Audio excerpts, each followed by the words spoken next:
There is a story they still tell in the Seven Packs, and they tell it quietly, the way you speak of something holy. It is the story of the night the alphaking knelt. Darius of the High Reach had never knelt to anyone. Not to the council that crowned him, not to the elders who raised him, not to grief, not to war, not to the long cold years that had hollowed him out and taught him that the safest heart is the one that has stopped wanting anything at all.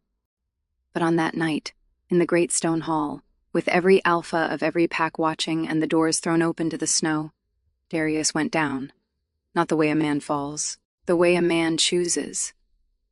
He lowered himself onto the cold floor in front of all of them, this king they feared, and his voice, that voice that had ended wars with a sentence, broke on the first word.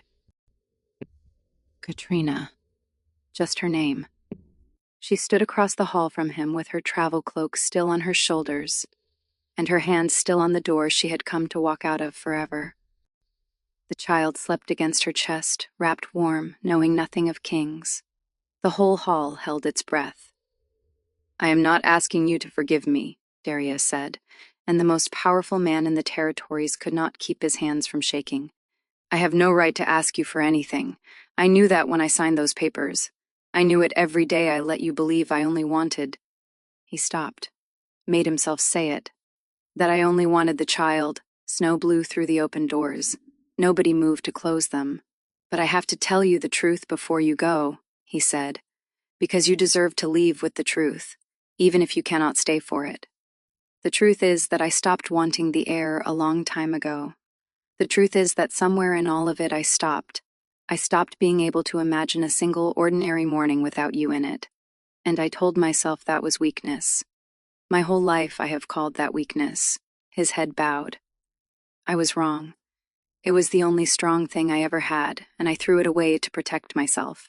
And now I am kneeling on this floor in front of every person whose respect I have ever needed. And I find I do not care about a single one of them. I only care that you are standing by that door." Katrina did not move. Her face, and the people who were there still argue about this, her face gave away nothing. And that is where the story stops when they tell it now. Right there. With the king on the floor, and the woman at the door, and the snow coming in, and no one yet knowing which way the night would break, to understand whether she stayed. You have to go back. You have to go back 8 months, to before there was a child at all. Back to when Katrina of the Riverlands and Darius of the High Reach could not stand to be in the same room, and the only thing they agreed on was that they would never, under any circumstance, need each other. It begins, as these things do, with a mistake. 8 months earlier, Katrina had been an alpha since she was 19 years old, and in all that time not one person had ever asked her who she leaned on. It was not cruelty. Her people loved her. They simply could not imagine that she might need leaning on at all. She had made very sure of that. She had built herself, year by year, into something that looked like it did not require holding up. A wall does not get asked if it is tired. A wall is simply expected to keep standing. So she kept standing. She had not been handed her title. That was the part outsiders never understood. When her father died, the Riverlands pack had a dozen reasons ready for why a daughter could not lead, and Katrina had spent the years since answering every single reason with results instead of arguments.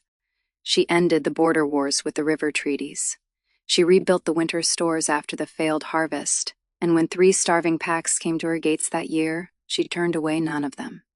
She had been challenged for her title 4 separate times. She had won 4 separate times. The man who challenged her last now ran her northern patrols and would have died for her without a breath of hesitation. And that was the only loyalty Katrina had ever fully trusted, the kind that began as a raised fist and became in time an open hand. What she had never once done was rest, and her body that spring had begun to send her the bill.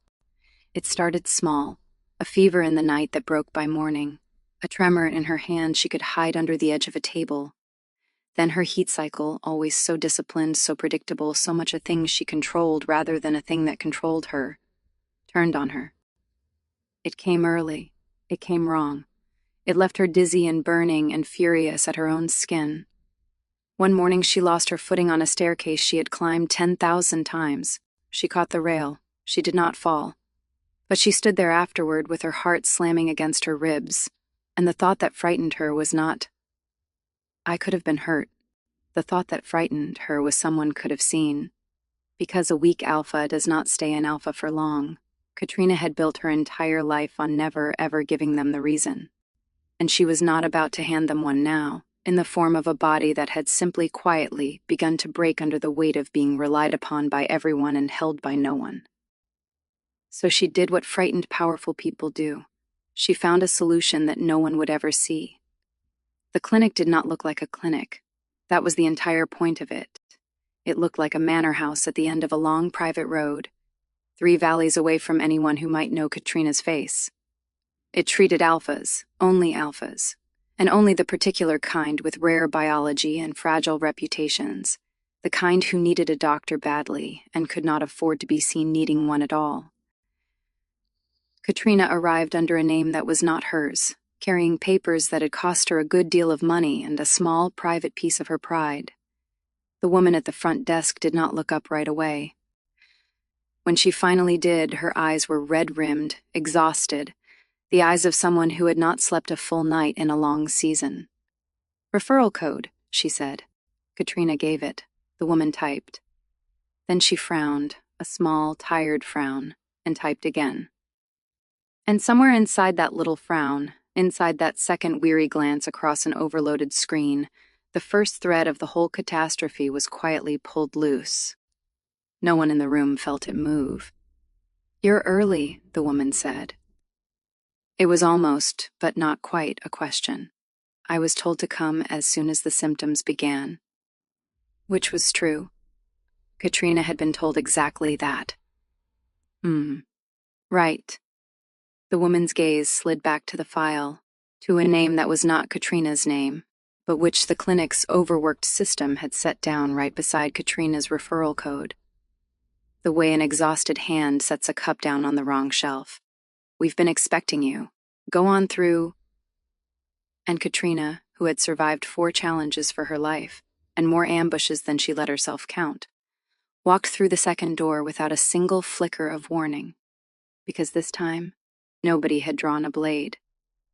That was the thing she would turn over and over in her mind for months afterward. Every danger she had ever learned to read announced itself somehow. This one had simply smiled at her and held the door. The doctor was kind.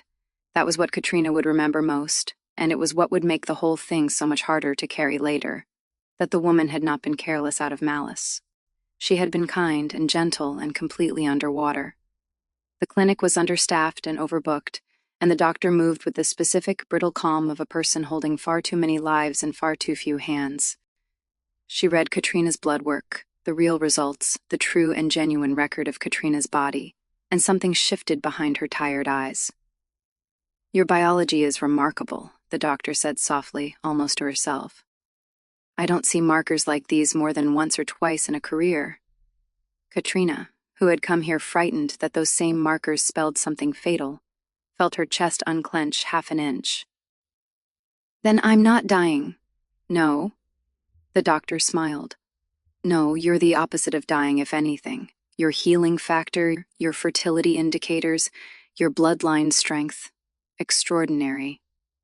The instability you've been feeling, the fevers, the disrupted cycle." She gestured, reassuring. "Your system is simply running hot. Overworked. It happens to alphas who carry a great deal and rest very little."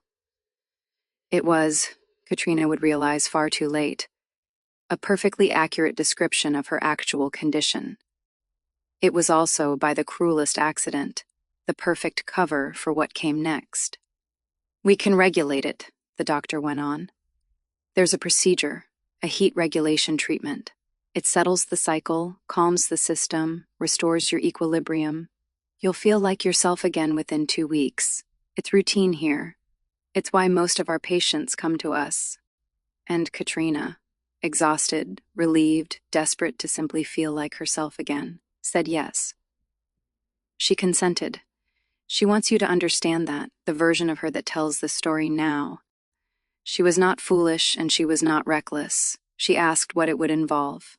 She was told a procedure, a brief sedation, a recovery period, All of it true. All of it, in the narrow technical sense, exactly what happened. She was told everything except what the procedure actually was. Because somewhere in that overloaded system, Katrina's true blood work, that rare, extraordinary, once-in-a-career biology, had been read by a different set of eyes for a different purpose entirely. And those eyes had seen precisely what they had been desperate for weeks to find: a match. The clinic had been holding an open file, a high, secret, enormously delicate file. And the candidate that file had been waiting for had never arrived, while a woman with flawless markers and false papers had walked in early, given a referral code. The system had already half confused, and consented to a procedure. The staff did not lie to Katrina. That was almost the worst of it. No one in that building looked her in the eye and told her a falsehood. They simply, catastrophically, believed she was someone else. And so the words they used were true for that other woman, and false for her. And Katrina had no way on earth to know the difference. She went under. She woke an hour later, groggy and warm, and, within a day, genuinely, noticeably better. The fever eased. The tremor in her hands quieted. Her body felt, for the first time in a season, like something that belonged to her. It worked, she thought, with vast relief. Whatever they did, it worked. She went home. She returned to her pack, to her council, to the 10,000 small weights she carried. She told no one where she had been. And for 2 weeks, Katrina of the Riverlands believed she had quietly, cleverly solved her problem. To understand the other half of the mistake, you have to understand Darius. And to understand Darius, you have to understand that he had not always been made of stone. There had been a version of the alphaking, younger, and almost no one alive still remembered it, who laughed easily, who was reckless with his own happiness, who had loved a woman named Alira so completely and so openly that the elders used to frown at it, because a king who loved that visibly had a weakness any enemy could find. The enemies found it. Alira had been carrying their child when the High Reach was attacked. Darius had been 3 valleys away that night. Putting down a border skirmish that he understood far too late had been a lure, a thing built only to draw him off, so the real blade could fall where he was not standing. He came home to Ash. He came home to find that the 2 people he had built his entire future around had been taken from the world in a single night, and that he had not been there, and that the being absent was the unforgivable thing. He told himself that if he had only been colder, only been more careful, only loved them less openly, the enemy would never have known exactly where to cut. Darius did not break loudly. That was not his way. He broke silently, and then he rebuilt himself into something that could not be broken a second time, and the new thing he built had a single founding law. Love is the wound. Love is the place the knife goes in. A king who feels nothing has nothing that can be used against him. For years he had lived by that law, and it had, in its terrible way, worked. He became the most respected and most feared alpha in living memory. The 7 packs held together under him not out of warmth but out of certainty. Darius would never act from passion, never from grief, never from hope.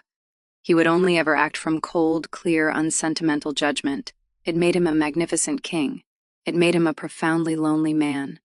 And it left him with one problem that cold judgment could not solve. The council needed an heir. His bloodline, the High Reach line, the oldest and strongest of the 7, could not simply end with him. The elders reminded him of this constantly, in chambers, in letters, in the heavy silences after meetings. An alpha king without an heir was a crisis waiting patiently for its date. And Darius, who had decided he would never love again, who would not risk a wife, would not risk attachment, would not risk standing once more in the doorway of a burned house, Darius had arrived at a solution that was entirely perfectly cold. He would arrange a surrogate. It would be private. It would be medical. It would be a contract, generous, discreet, final. A woman of strong biology would carry the High Reach heir, would be paid more than she could ever refuse, and would then, by the terms Darius's own people had drawn up, step out of the child's life completely. Darius would raise the heir alone. He believed he could still do that much, that fatherhood was a different and safer country than the one Alira had lived in. But he would never have to risk the mother.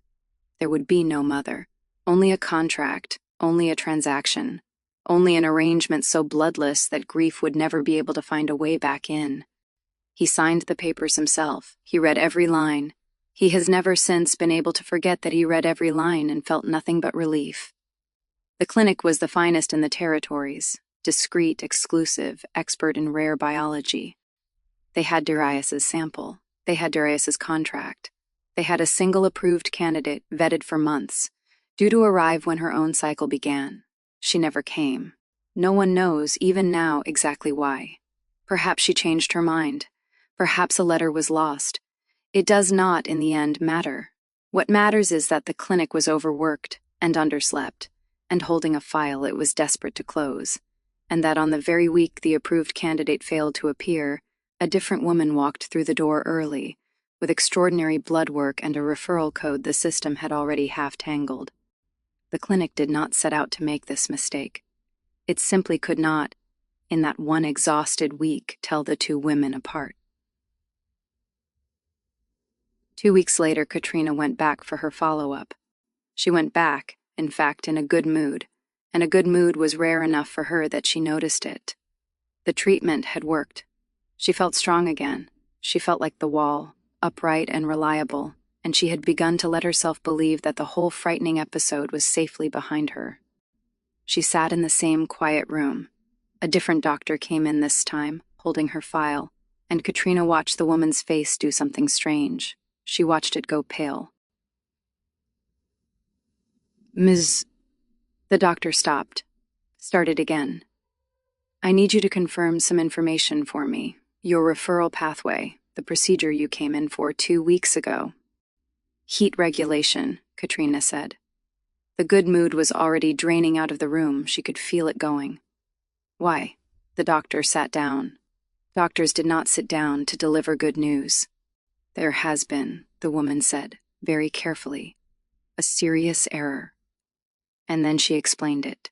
She explained the open file, and the approved candidate who never came, and the overloaded system, and the referral code that had been read beside the wrong name.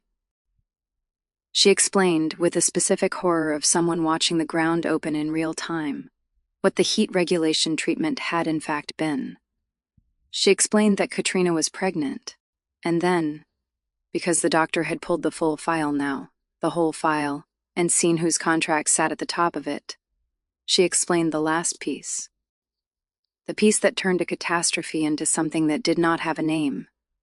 The child Katrina was carrying was the heir of the High Reach.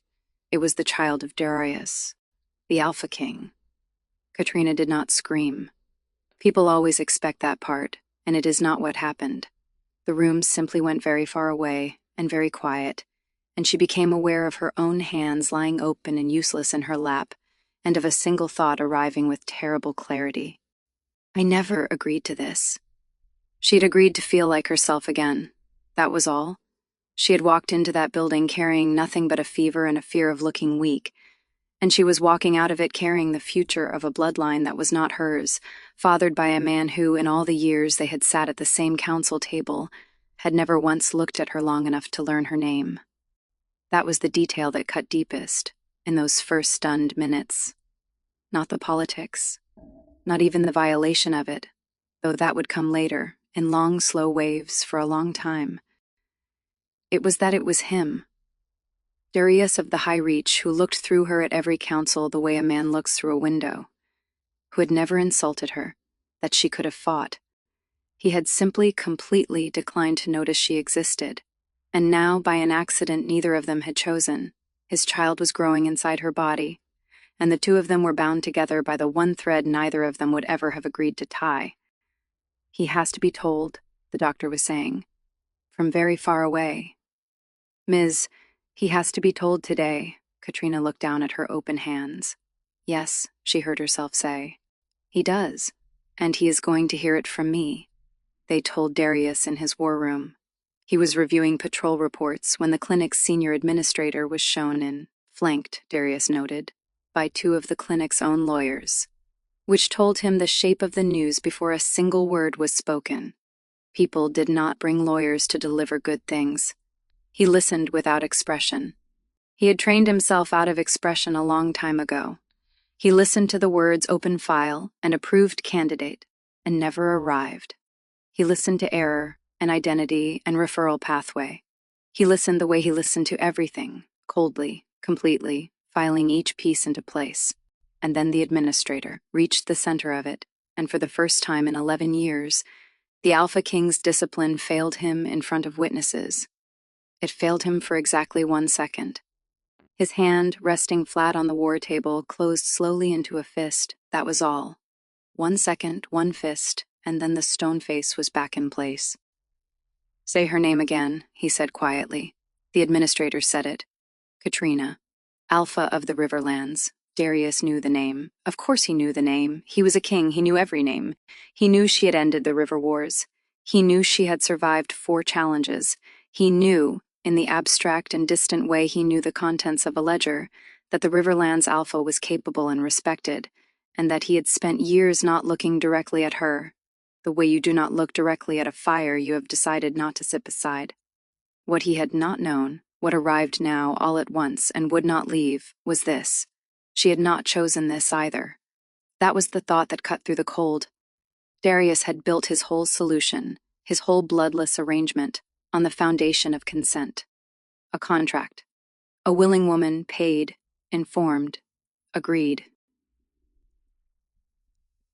The entire point, the whole moral architecture he had let himself stand on, was that no one was being used.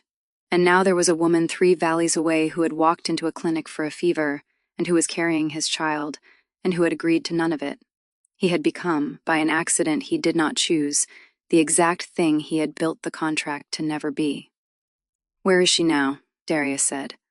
"At the clinic still, Your Majesty. She asked to be the one to tell you herself.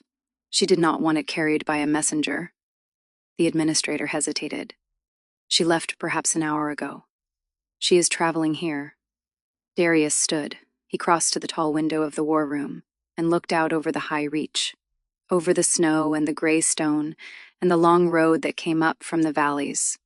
The road she would be on right now, coming toward him with the worst news either of their lives had ever held. "She is coming here," he said. "Alone." "Yes, Your Majesty. On the open road. A beat. Yes." Darius turned from the window, and the order he gave was the first decision he made as the father of that child, though he did not think of it that way yet. He told himself it was strategy. He told himself it was simply that the mother of the high-reach heir could not be allowed to come to harm on his own roads, that it was a matter of legitimacy, of optics, of cold sense. "Send the Eastern Guard to meet her," he said, quietly. "She is not to see them unless she needs them. She is not." He stopped and chose the words with care. "She is not to feel managed." It was the first time Darius of the High Reach had ever given an order designed to protect someone's feelings. He noticed himself do it. He did not yet understand what it meant. They put her in a receiving room with a fire too large for it, and Katrina stood the whole time she waited, because sitting down felt like surrendering ground she was not willing to give. When Darius came in, he did not come in like a man braced for a fight. He came in like a man walking into a hospital, careful, quiet, watching her face before he watched anything else. What Katrina did not see, what she could not have seen from where she was standing, was the half-second he stopped in the doorway before he came in at all. The half-second where the door opened and the air of the room reached him, and something underneath the king, something older than him, went very still and very awake. It was not desire. He would have known what to do with desire. It was simply that her scent, the real scent of her, the live and frightened and unmistakable one, threaded through now with the new thing that was their child, landed in his chest like a hand laid flat on a door. There she is. And the wolf, which had been sleeping under the stone of him for 11 years, opened one quiet eye. He shut the half-second down before he crossed the threshold. He had 11 years of practice shutting half-seconds down. But Katrina, who had spent the whole journey building her armor against the Alpha King, the cold one, the one who looked through her, felt the change in the room the way a person feels a draft. Not why. Just that the air had shifted. He had walked in wearing something she had no defense prepared for, and she resented him instantly for changing the rules. "Alpha of the Riverlands," he said. "You know my name," Katrina said. "Good. I was beginning to think you didn't." It landed. She watched it land. 11 years of being looked through, and she had not planned to say it, and she did not regret it. Darius did not flinch, but he did not pretend not to understand either.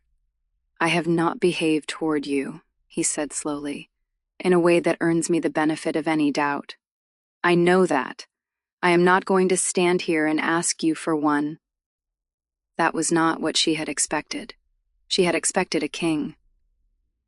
She had braced for the man who issued the river territories like he was correcting a map. Instead, she got this. This careful, level, almost gentle voice, and she did not trust it for 1 second. "They told you," she said. "They told me." His jaw worked. "They told me what they did." "To you.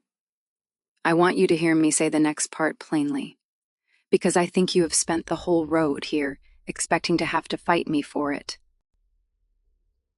He paused. "What was done to you was wrong, completely. It does not matter that no one intended it. You did not consent to this, and that is not a small thing. And I will not let anyone in my hall pretend that it is." Katrina stared at him. It was somehow worse that he said it. If he had been cruel, she would have known where to stand. She had a lifetime of practice standing across from cruelty. But he had walked in and named the wound out loud and refused her the fight she had brought, and now she was standing in a too-warm room with nothing to push against, and her eyes were stinging, and she would die before she let them spill. "I'm keeping it," she said. It came out flat. It came out like a challenge, because she did not know how else to say the most defenseless thing she had ever said. "I have thought about every other option on the road here," she went on, "and I will not pretend to you that they didn't cross my mind, because you would know I was lying. But this," her hand pressed flat to her own stomach, the first time she had touched it on purpose. "Whatever this is, however it happened, it didn't ask to happen either.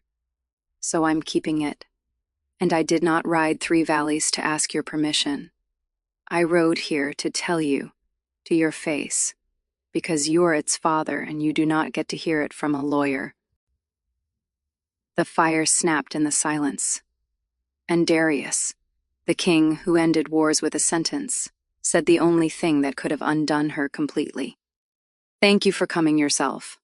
Not how dare you, not we will need to discuss terms, not a single word about the council or the bloodline or what this would cost him. Thank you for coming yourself." Katrina turned away from him so he would not see her face, and pretended very hard to be looking at the fire. She heard him move. 1 step, that was all. A single step in her direction before he stopped himself, and the stopping was so visible, so audible in the silence of the too-warm room, that Katrina knew without turning around that he had not meant to take it. The alphaking had taken a step toward her like a man whose body had answered a question his mind had not asked yet. She did not turn around. She could not, was the truth, because the part of her that should have been furious about a man advancing on her uninvited had instead, for one humiliating traitor blood instant, wanted him to take the second step, wanted the warmth of another person in a room where she had spent her whole life being the warmth of the room herself, wanted, God help her, the simple, unthinkable mercy of not having to stand at the fire alone. She made her shoulders go quiet. She watched the flames. Darius did not take the second step. He had 11 years of practice not taking second steps. But when he finally spoke again, about logistics, about doctors, about the practical shape of what would happen next, his voice had gone half a register lower than it had been when he walked in, and Katrina, who heard every register a man's voice had ever used on her, filed that away in the place she filed every other thing she was not going to look at directly. The fire snapped. Neither of them moved closer to it again. It would be a lie to say they got along after that. They did not.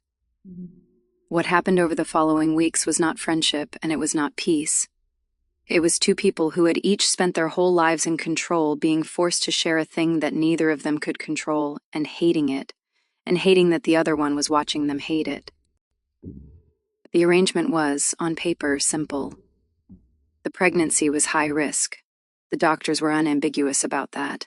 A first carry, an alpha bloodline of extraordinary strength, a body already worn thin by years of being leaned on. Katrina needed to be near the clinic's specialists, and the best of them were retained by the high reach. Which meant Katrina, who had not slept under another pack's roof since she was a girl, would have to live in Darius's house. She fought it. Of course she fought it. She fought it with everything she had, and she lost, not because Darius overruled her, but because the doctors did. And Katrina had built her whole life on being the kind of leader who listened to the people who knew more than she did. She could not stop being that woman just because being her was, this once, inconvenient. So she went to the high reach, and she made it extremely clear, the day she arrived, exactly how she intended to live there. "I am not your guest," she told him, in the cold gray entry hall, with her one bag on her shoulder and her chin level. "I am not your patient, and I am not your responsibility. I am an alpha living under your roof for medical reasons, and when those reasons end, I leave. I run my pack from here. My people still answer to me, not to you. And the child is yours," Darius said. She stopped. "That was not the contract," she said carefully. "I read what your people drafted. The original contract. The one with the—" her mouth twisted. "The payment, and the clause where the mother steps out of the child's life. That contract was written for a transaction that does not exist," Darius said. "There is no surrogate. There never was. There is the mother of my child, standing in my hall, and she is an alpha, and she did not agree to a single line of what my lawyers drafted." He held her gaze. "I am not going to enforce a contract against a woman who never signed it. I would not be able to look at the child. It should have reassured her. Instead, it frightened her in a way she could not have explained to anyone, because it meant she could not predict him. A cruel man she could plan around. A cold man she could plan around. But a man who kept refusing the easy, selfish thing, she had no map for that, and Katrina did not like being anywhere without a map. "Then what do you want?" she said. "Everyone wants something. What do you want?" Darius was quiet for a moment. "I want the child to be born safely," he said. "And I want you to be alive at the end of it. Those are the only two things I want. And I want you to notice that I put them in that order out loud. And then I want you to notice that I am not sure I meant to." He left the hall before she could answer. Katrina stood there a long time with her bag still on her shoulder. Here is the part Katrina did not know in those first weeks. She did not know that Darius had quietly moved his own rooms. The high reach was vast, and the king's wing was the warmest, the most defensible, the furthest from any door an enemy might use. Katrina had been given rooms there, and had assumed it was simply where guests of rank were kept. She did not know that the king had given up his own chambers to put her in them, and had taken a colder, smaller set of rooms down the hall, close enough to hear, far enough that she would never feel watched. She did not know that the guard rotation outside had tripled, and that Darius had personally instructed every one of them. "She is not to see you. If she sees you, you have failed." She did not know that he had read every page the doctors gave him. Not skimmed, read. That the alpha king of the 7-pack sat up at night with medical texts on alpha pregnancy because he had decided, without telling anyone, that he was not going to be 3 valleys away and ignorant ever again. What she did know was that the man was unbearable, because Darius did not know how to protect someone gently. He had never learned. The only model he had was the burned house, the absence, the too late, and so his care came out the only shape it knew how to take, which was control, and Katrina had spent her entire life refusing to be controlled. He rearranged her schedule for the doctors. He sent food to her rooms when she worked through meals, and she sent it back, and he sent it again. He stationed a healer within calling distance and called it Standard, and Katrina, who had been an alpha for 14 years, knew exactly what Standard looked like and knew this was not it. The fight, when it finally came over a horse. Katrina had ridden out, only to the inner pastures, only to clear her head, the kind of short, hard ride that had kept her sane her whole life. She came back to find Darius in the courtyard, and she knew before she dismounted, from the set of his shoulders that they were about to have it out. "You rode out alone," he said. "I rode out on your land, inside your walls, in full daylight, on a horse, like a person." She swung down. "I have been riding since before you were king, Darius. You are 11 weeks into a pregnancy. The doctors have used the word fragile about more than once. I know exactly how many weeks I am." Her voice cracked like a whip, and she did not care who in the courtyard heard it. "I know more about what is happening in my own body than you will ever know, and I will not be made small in the one place I have left, which is my own skin. You do not get to take that. The clinic already took something I did not give. You do not get to be the second one." It stopped him cold. She saw it stop him. She saw the word clinic go into him like something with an edge, and she saw, for just a moment, before he locked it back down, that she had not been talking to the alphaking at all. She had been talking to a man who was terrified. "I am not the clinic," Darius said. Low, rough, honest. "But I understand why, standing where you are standing, I might be very hard to tell apart from it." He did not defend himself further. He did not list the guard he had hidden, or the rooms he had given up, or the nights with the medical texts. He could have. A different man would have. He simply stood there in the courtyard and let her be right about him, because some part of him had decided she had earned the right to be. "I don't know how to do this without—" he started and stopped, and Katrina watched the most powerful man in the territories fail to find a word, without holding on too hard. "The last time he shut his eyes briefly. "The last time I held on too loosely. I was not there. So now I do not know the middle. I only know the two ends, and they are both terrible, and I am sorry that you are the one standing inside my not knowing." It was the most either of them had said true to the other. Katrina did not forgive him in the courtyard. That is not what happened, and she would want me to be honest about it. But that night, when the food came to her rooms, she did not send it back. Here is the part Katrina would never have told a living soul. She ate the food because she was hungry and proud, and her pride did not, anymore, eat for her. She set the empty plate aside. She washed her face in the basin. She did the calm, methodical things a woman who is in control of herself does, in the order a controlled person does them. And then she sat on the edge of the borrowed bed, in her borrowed wing, of a house that did not belong to her, in a body that had stopped belonging to her 3 months ago at a clinic she had walked into by herself. And she put her hands flat on her own thighs, and she cried. Not loudly. She would have died before crying loudly. It was the small kind, the kind that does not even fully fall, the kind a person who has been a wall her entire life produces when the wall is asked to be a person for one quiet minute and does not remember how. She cried because her hands had started to be unfamiliar to her. She had not noticed it happening until that night, until she had looked down at her own hands flat on her own thighs and seen, for just a flicker, a body she did not yet know. Softer at the wrist, a different vein in the forearm, the faintest beginning of a curve under the loose shirt that was hers and was also, suddenly not. She had spent 14 years owning the geometry of her own body, knowing every angle of it, training it, depending on it, and the geometry was changing without her permission, day by day, a millimeter at a time, toward a shape she had not chosen and could not undo. And what frightened her, what she would absolutely not say out loud, even to the empty room, was not the changing. It was that some traitor part of her was watching the changing with curiosity instead of horror. That she had caught herself, just yesterday, with her hand resting on the curve of her own stomach for no reason at all. Just resting, the way a person rests a hand on a thing that is theirs. A wall does not catch itself touching its own stones, so Katrina, in the dark of the borrowed room, allowed herself 1 minute.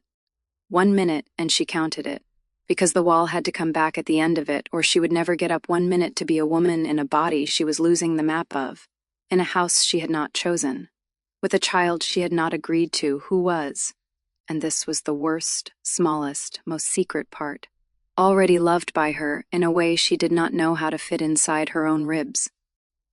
At the end of the minute, she stood up. She washed her face again. She straightened the bed. She put the wall back in place, one stone at a time, as she had 1,000 times before, and not even the woman in the mirror would have known. But she had been honest with herself for 60 seconds, and she was not, after that night, ever going to be quite the same wall again. It was perhaps a week later that she caught him with the books.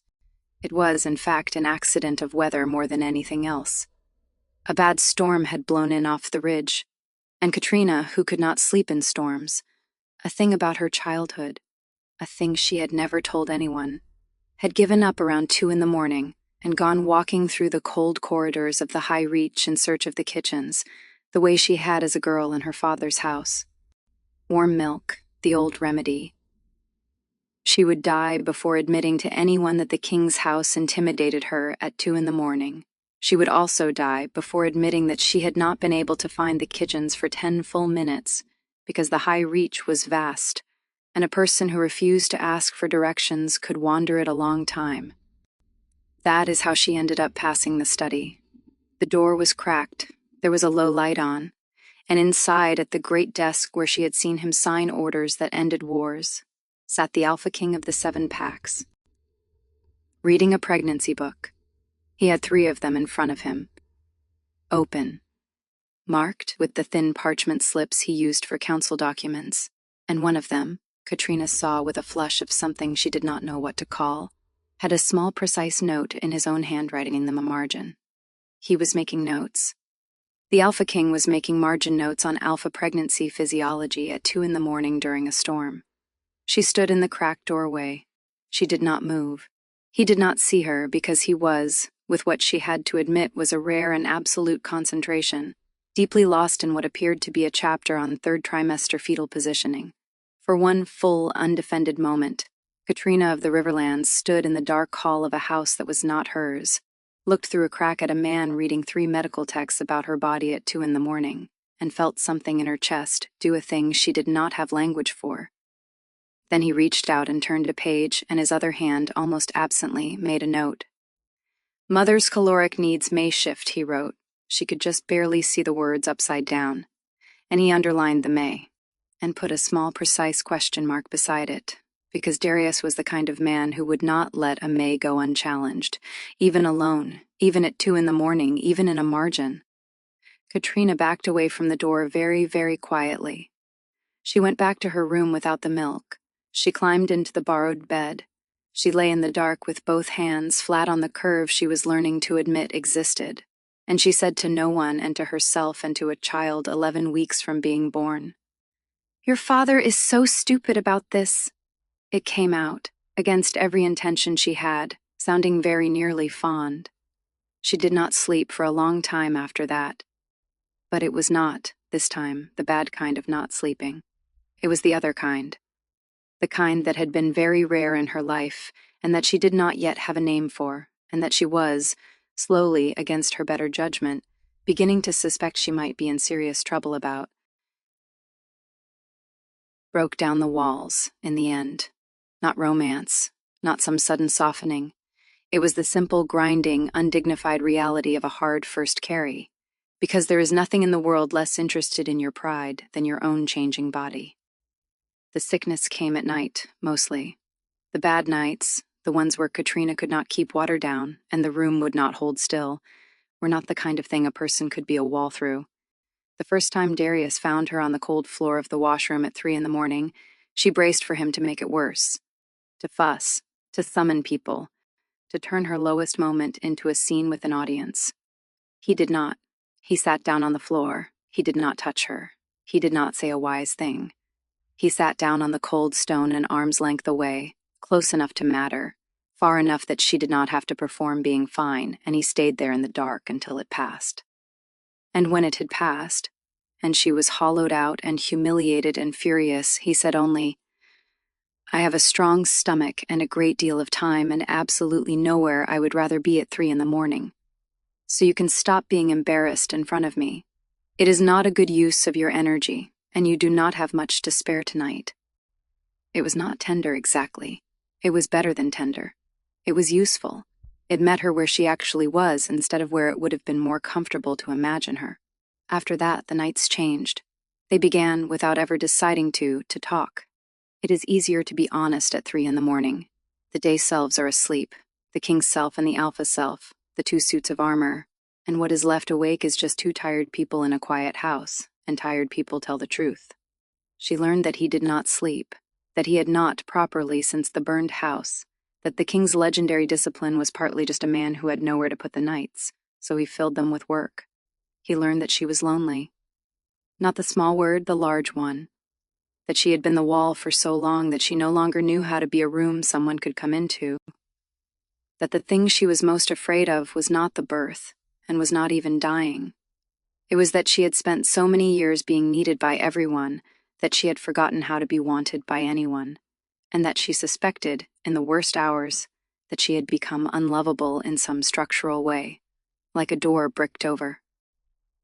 He told her about Alira, not all of it, but enough. He told her that the worst part had never been the grief. It was the certainty that it had been his fault, that if he had only been a colder man, a more careful man, the enemy would not have known where to cut. And Katrina, who had spent the whole time hating him, heard that, and understood something that reorganized everything.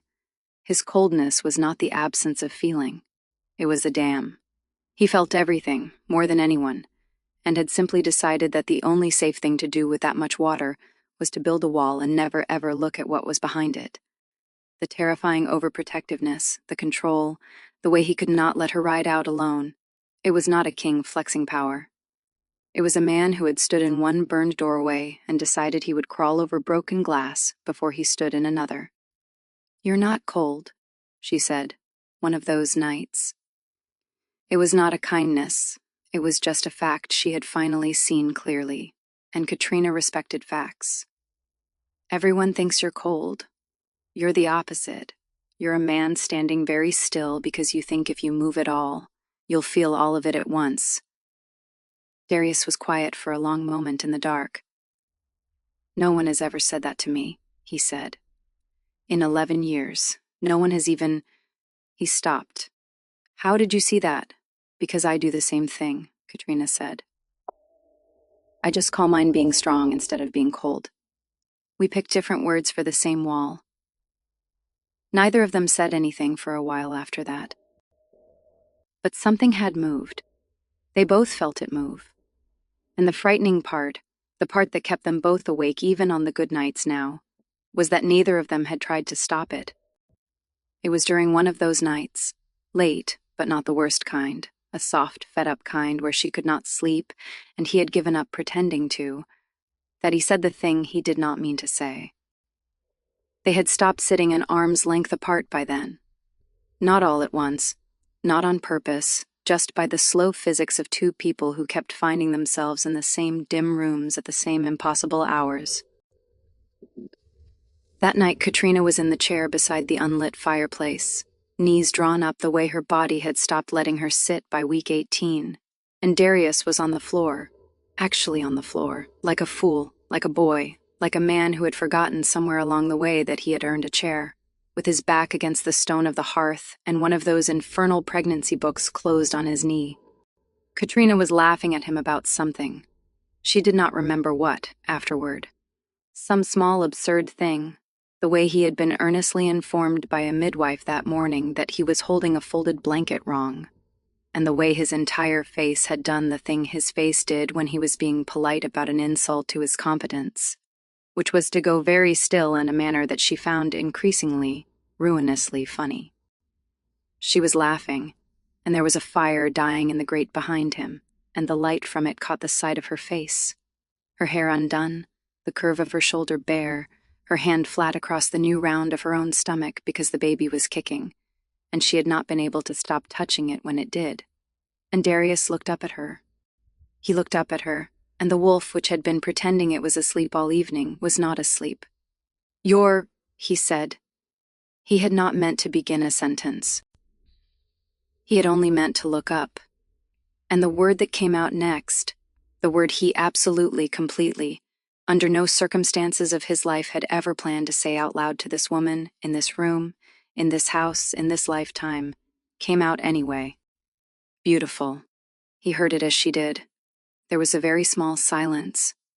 Then Darius, the most disciplined man in the 7 packs, the king who ended wars with a sentence, the man whose face was a state secret, closed his eyes for one fraction of 1 second, with the precise expression of a man who has just personally and deliberately walked into a wall.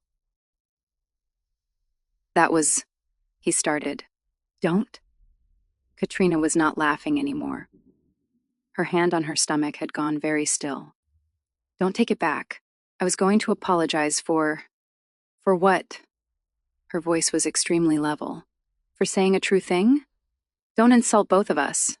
You said a true thing on accident. People do sometimes. You don't have to dress it up after the fact, Darius. You'll only make it worse. He looked at her. He looked at her in a way she had not in her entire life been looked at by a man, not as a leader, not as a body, not as a woman a man wanted to wear on his arm. Looked at, simply, the way a person looks at a thing they cannot fully believe they are allowed to see.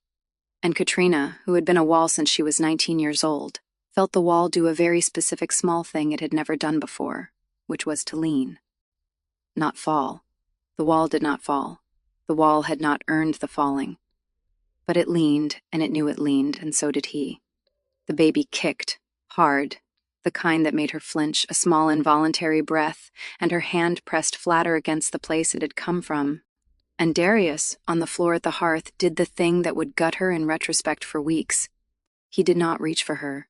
He did not say a wise thing. He simply said, very low, almost to the child and not to her, All right, I heard you. And the baby kicked again. Harder, right under her palm. And Katrina understood, with the slow gathering horror of a person finding out a thing about her own body she had not given permission to know, that the baby had moved at the sound of his voice. Not at hers, at his. That somewhere in the soft dark of her own self the child had already begun learning, the way a fish learns the current, the particular low cadence of its father. She did not look up at Darius. She did not, was the truth dare. Tell me you didn't see that, she said to the ceiling. I saw it, he said quietly. Tell me you're not going to be insufferable about it. A pause. I make no promises about my insufferability, said the Alpha King of the 7 packs, with such mortal gravity that Katrina laughed. Laughed against her every intention, a sharp, surprised laugh out of the chair, one hand on her stomach and the other pressed across her mouth to stop it, and the baby kicked again as if it found the whole thing personally delightful. It was the first time anyone in the High Reach had heard her laugh in months. Darius, on the floor at the hearth, did not move. He did not say another word about it. He simply, and she saw it, even with her hand over her mouth, even through the laughing, looked into the dying fire as though he had just been handed, accidentally, a thing he had thought he was no longer allowed to want. A simple, ordinary evening with a woman who laughed. He had not had one of those in 11 years. He did not know yet that he had just had his last quiet one, that everything from here was going to be louder and worse and more. But the wolf knew. The wolf had been awake the whole time, and the wolf, sitting still and watchful behind his ribs, had already decided. The wolf had decided in the doorway of the receiving room 3 months ago, on the half-second he had refused to admit happened. The man was simply, finally, catching up.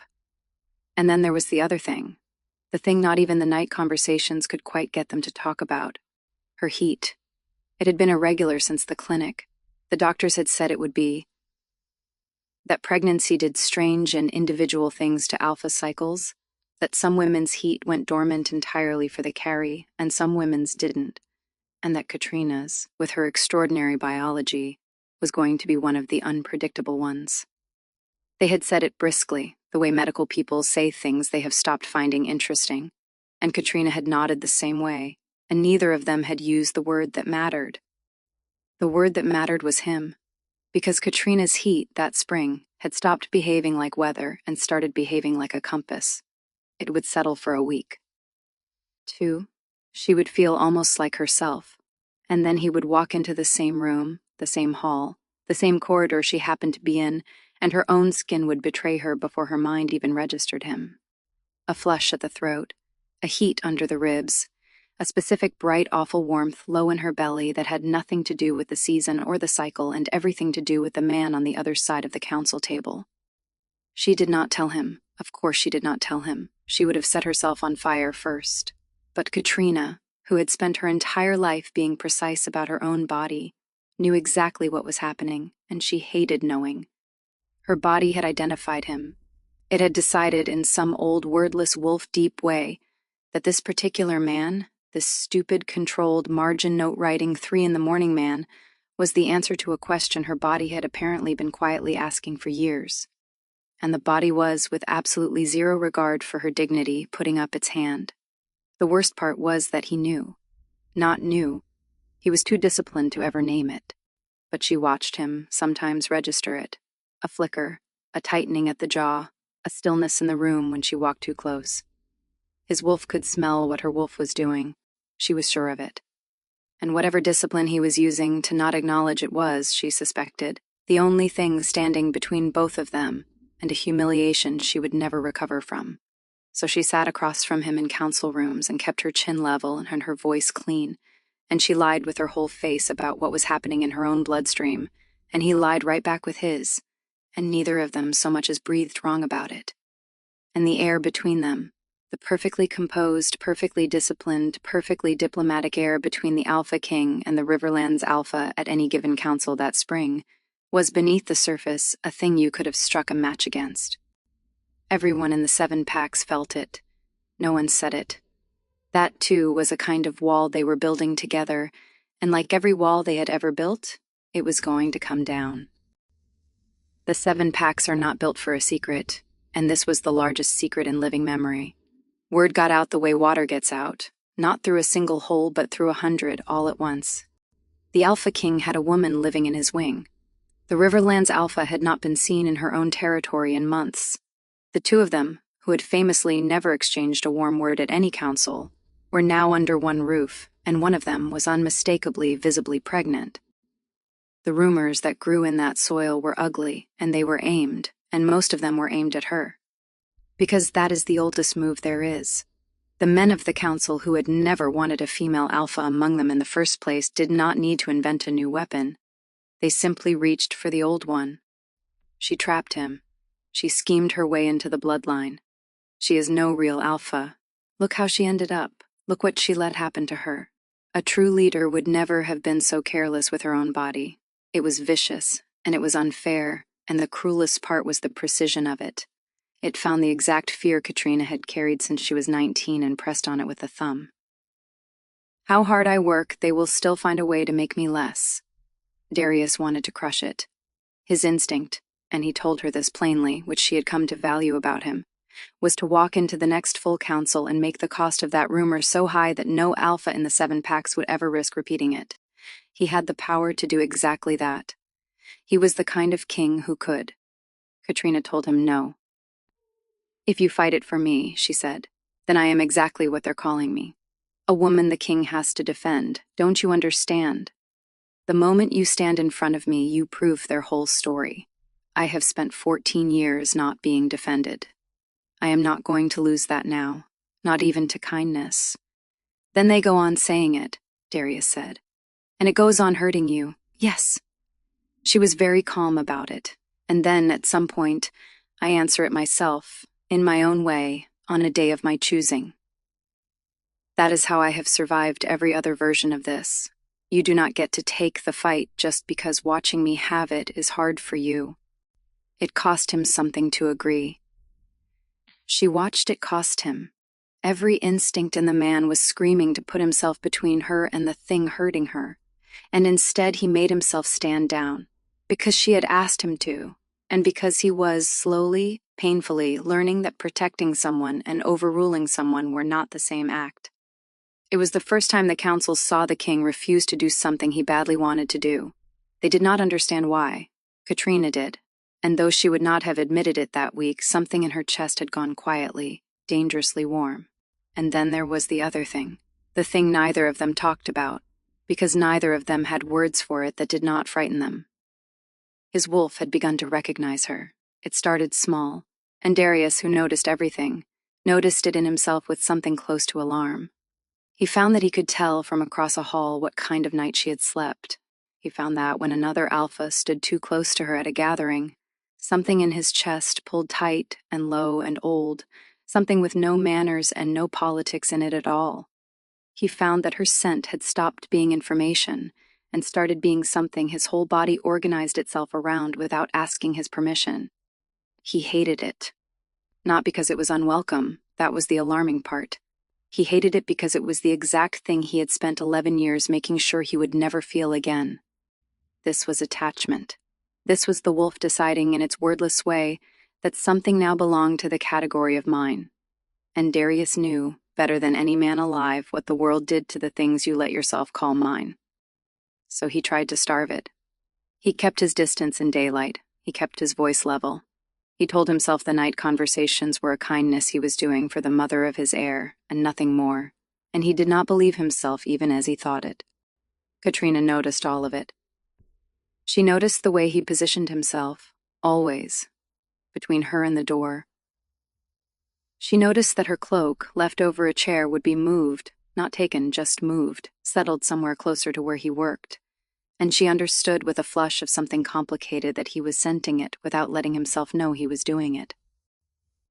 She noticed the low warning sound he did not know he made when a councilman's hand landed on her shoulder, and she noticed that it did not frighten her the way she had expected it to. That was the thing she could not forgive herself for. She had spent her whole life refusing to be anyone's possession. She had built a pack, a name, a wall, all of it specifically so that no man would ever again look at her the way her father's council had looked at her, like a thing to be assigned. And here was the most powerful alpha in the world, his wolf circling closer to her every week, and the honest truth, the truth she admitted to no one, was that some starved and unattended part of her had begun, against every principle she held, to lean toward the warmth of being claimed, not owned. She would never have survived owned, but wanted, guarded, kept. The difference between those words had never mattered to her before, because no one had ever made her need to tell them apart. Now she lay awake telling them apart. There was a worse thing under that, though, that she would not even tell the dark. It had happened a week earlier, at a small council, nothing important, a border question, a thing she could have run in her sleep. Some lesser alpha from the Western packs, full of his own importance, had cut across her midway through a sentence, the way 100 men had cut across her in 14 years, and Katrina had been about to do what Katrina always did, which was to finish the sentence twice as cleanly and twice as loud, and end the man's career in the room without lifting her voice. She had not gotten to, because Darius, without looking up from the document in his hands, without changing the expression on his face, without seeming even to have heard the interruption, had said, in a voice that was the polite end of cold. She had not finished. 3 words, quietly. The way a man closes a window. The alpha had gone the color of milk and apologized. The meeting had moved on. Katrina had finished her sentence in the perfectly level voice she had brought into the room, and had only realized 3 full minutes later that her own heart was beating faster than it had any right to. Not because she was angry, because she had liked it. That was the splinter. She had liked, with the part of her she was supposed to have killed off years ago, that he had stepped between her and a small, unimportant rudeness. She had liked, in a way she could not stop turning over later that night, the simple unthinkable fact that someone had been paying enough attention to her to notice the cut, and to make it cost. She had spent her entire adult life specifically not wanting to be a woman a man stepped in for, and now here was the most powerful alpha in the territories doing it with 3 words and a turn of the page, and her own chest had not had the decency to be insulted about it. She hated that she had liked it. She hated more that she had spent the whole night replaying it. Because it meant the wall had developed a place that wanted to be leaned on, and Katrina did not know how to be a wall with a leaning place in it. A wall with a leaning place was just a wall waiting to come down. And the worst part, the part she would not have admitted to a confessor, was that she had begun in some traitor underlayer of herself to want it to come down. just to see what was on the other side of it. Just once. And then there was the child. She did not let herself think about the child in the daytime. The daytime was for ruling, for documents, for managing the polite, slow war the council had quietly declared against her credibility. And the daytime version of Katrina could file pregnancy under the cool category of medical event, the way she filed any large logistical fact about her own life. The doctors had instructions. The schedule had been built. The plan was in motion. It was, by daylight, simply a thing that was happening. By night, it was not. By night, those last few weeks before the autumn council, when the kicks had become regular and the curve of her was undeniable and her body had stopped feeling like a fortress and started feeling like a small, loud house full of someone else, Katrina lay awake and was, simply, afraid. Not of the birth. The birth she could imagine. The birth was a problem with a shape, and Katrina had spent her whole life solving problems with shapes. She was afraid of what came after. She did not know how to be a mother. That was the thing she would not have said aloud to a single living person. She knew how to be an alpha, and she knew how to be a wall, and she had built her competence at both of those by the slow, patient work of becoming, deliberately, less of certain other things, softer things, leaning things, the kind of small, ordinary tendernesses her own mother had carried, and her own father had ground out of her before she was 16. Katrina had pruned those things out of herself like weeds, and now she was carrying a child who was going to need, in some non-negotiable way, exactly those pruned things from her. Was going to need her to be the warmth in a room instead of the wall. Was going to look up at her with a face and ask, by simply existing, for the thing Katrina had spent 20 years training herself out of. What if she could not? That was the question she would not look at directly, by daylight, ever. What if she had pruned too well? What if her own mother, soft, leaning, easily broken, had been right about what motherhood actually required, and Katrina, who had decided at 15 that she would rather be unbreakable than soft, had quietly disqualified herself from the only role her body had now signed her up for without asking? She put her hand flat on the curve of her own stomach in the dark sometimes, and tried to imagine being someone the small person inside her would be glad to wake up to. Tried, the way you try to remember a language you spoke as a child. She could not always. That was the secret she would not have said even to him. Even in the dark. Even on the floor.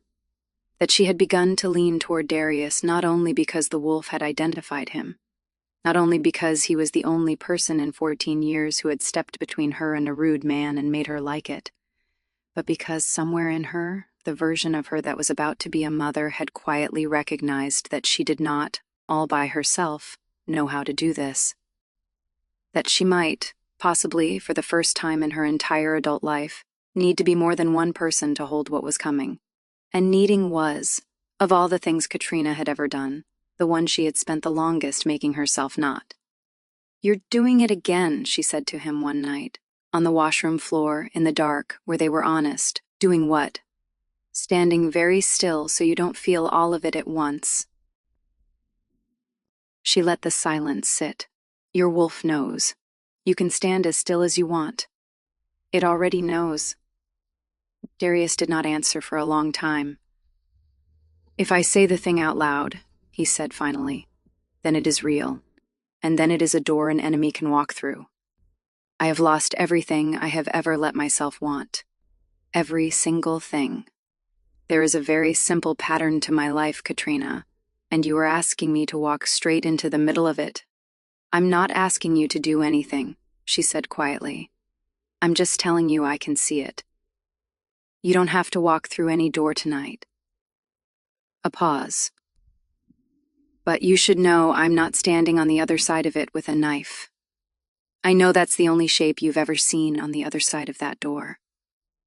I'm telling you, this one's just me." Neither of them moved.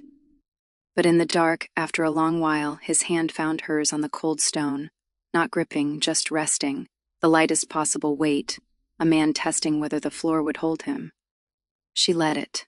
That was all. That was the whole moment. His hand on hers, and neither of them looking at it, and both of them pretending in the morning that the night had not happened. But it had happened. and the wall on both sides had a crack in it now that neither of them knew how to seal. The attempt came at the Autumn Council. It was the largest gathering of the year. Every alpha of every pack, every elder, the great stone hall full of fires and old grievances. Darius had not wanted Katrina there at all. She was 7 months along now, and his every instinct said keep her behind walls. But she had refused to be hidden, and she had been right to refuse, because a Katrina who hid would have proven every rumor, and so he had stood down again and learned again, and they had walked into that hall together, which is the only reason she was close enough. It had been arranged for years, the people who pieced it together afterward believe. A patient thing, a slow thing, planted long before Katrina was ever part of the story. The same kind of enemy that had found Alira, the kind that does not strike at a king's strength but waits, endlessly, for the half-second his guard is elsewhere. And the king's guard, that night, was elsewhere. Because the king's guard, that night, was on her. Darius had spent the whole council with his attention split, half on the room, half on the woman 7 months pregnant beside him. And the people who planned it had counted on exactly that. They knew the new shape of him. They knew where the king's eyes now went. The blade came from the elder's side of the hall, from a face that had sat at 20 councils during the toast. That one ceremonial moment when every alpha in the room is expected to have a cup in their hand and not a weapon. Darius saw it too late. He was turning, and turning was not going to be enough, and in the long, stretched half-second that followed, he understood with a strange flat calm that this was the pattern completing itself. Of course, he had let himself want something again. This was simply the bill arriving. He did not see Katrina move. No one did, clearly. Afterward, no two accounts agreed, because she had not moved like a woman 7 months pregnant is supposed to be able to move. She moved like what she was, an alpha who had survived 4 challenges, whose body, even worn thin and heavy, still remembered every fight it had ever won. She did not put herself in front of the blade. That is the part the story sometimes gets wrong, and it matters, because Katrina would never have done the soft, useless thing. She did not become a shield. She became a weapon. She caught the assassin's arm, not the blade, the arm, the way she had been taught uphill in the wind by a father who thought daughters could not lead, and she turned his own momentum into the stone of the great table, hard, final, and the knife went skittering across the floor of the hall, and the man went down under the weight of every fight Katrina of the Riverlands had ever been forced to win. Then the guards were there. Then the hall was chaos. Then it was over. And the 7 packs stood in the wreck of the Autumn Council and understood all at once that the woman they had been calling weak, the woman the rumor said had schemed and trapped and let herself be careless, had just put her own body between their king and a blade, and had not even had the decency to be hurt doing it, because she was simply that much better at this than the men who had spent a season saying she was not. Darius did not speak in the hall. That is the polite way to say it. The truth is that what Darius did in the hall, in the half hour between the blade hitting the stone and the moment he found Katrina in the corridor, was the thing the 7 packs would, in private, never afterward describe. He did not lift his voice. The Alpha King of the High Reach did not need to lift his voice. That had always been the point of him.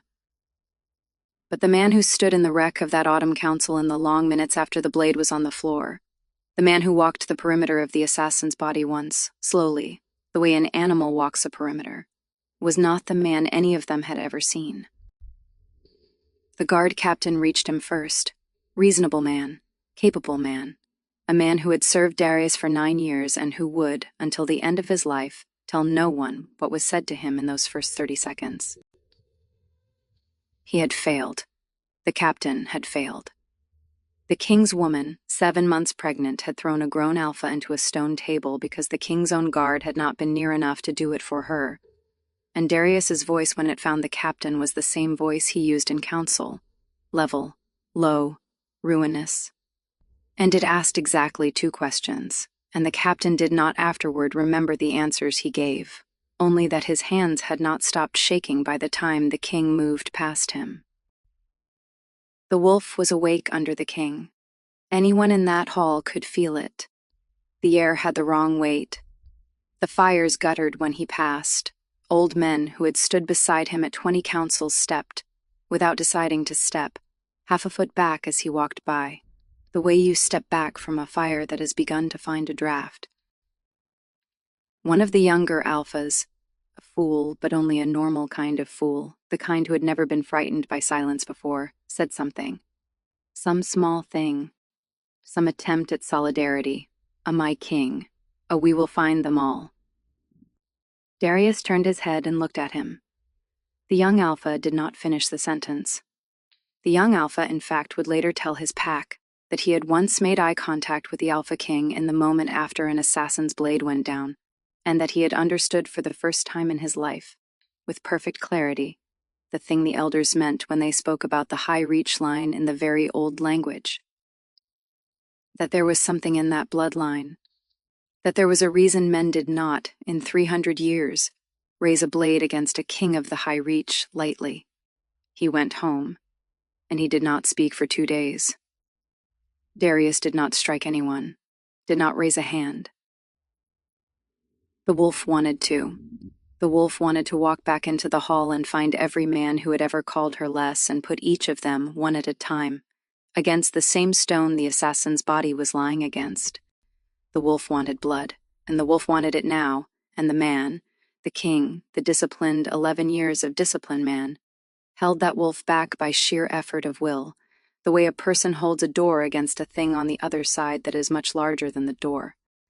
It was the closest, in 11 years, that the 7 packs had ever come to seeing the Alpha King unleashed, and every one of them, that night, understood that the only thing standing between them, and that unleashing, was the woman in the cold corridor outside.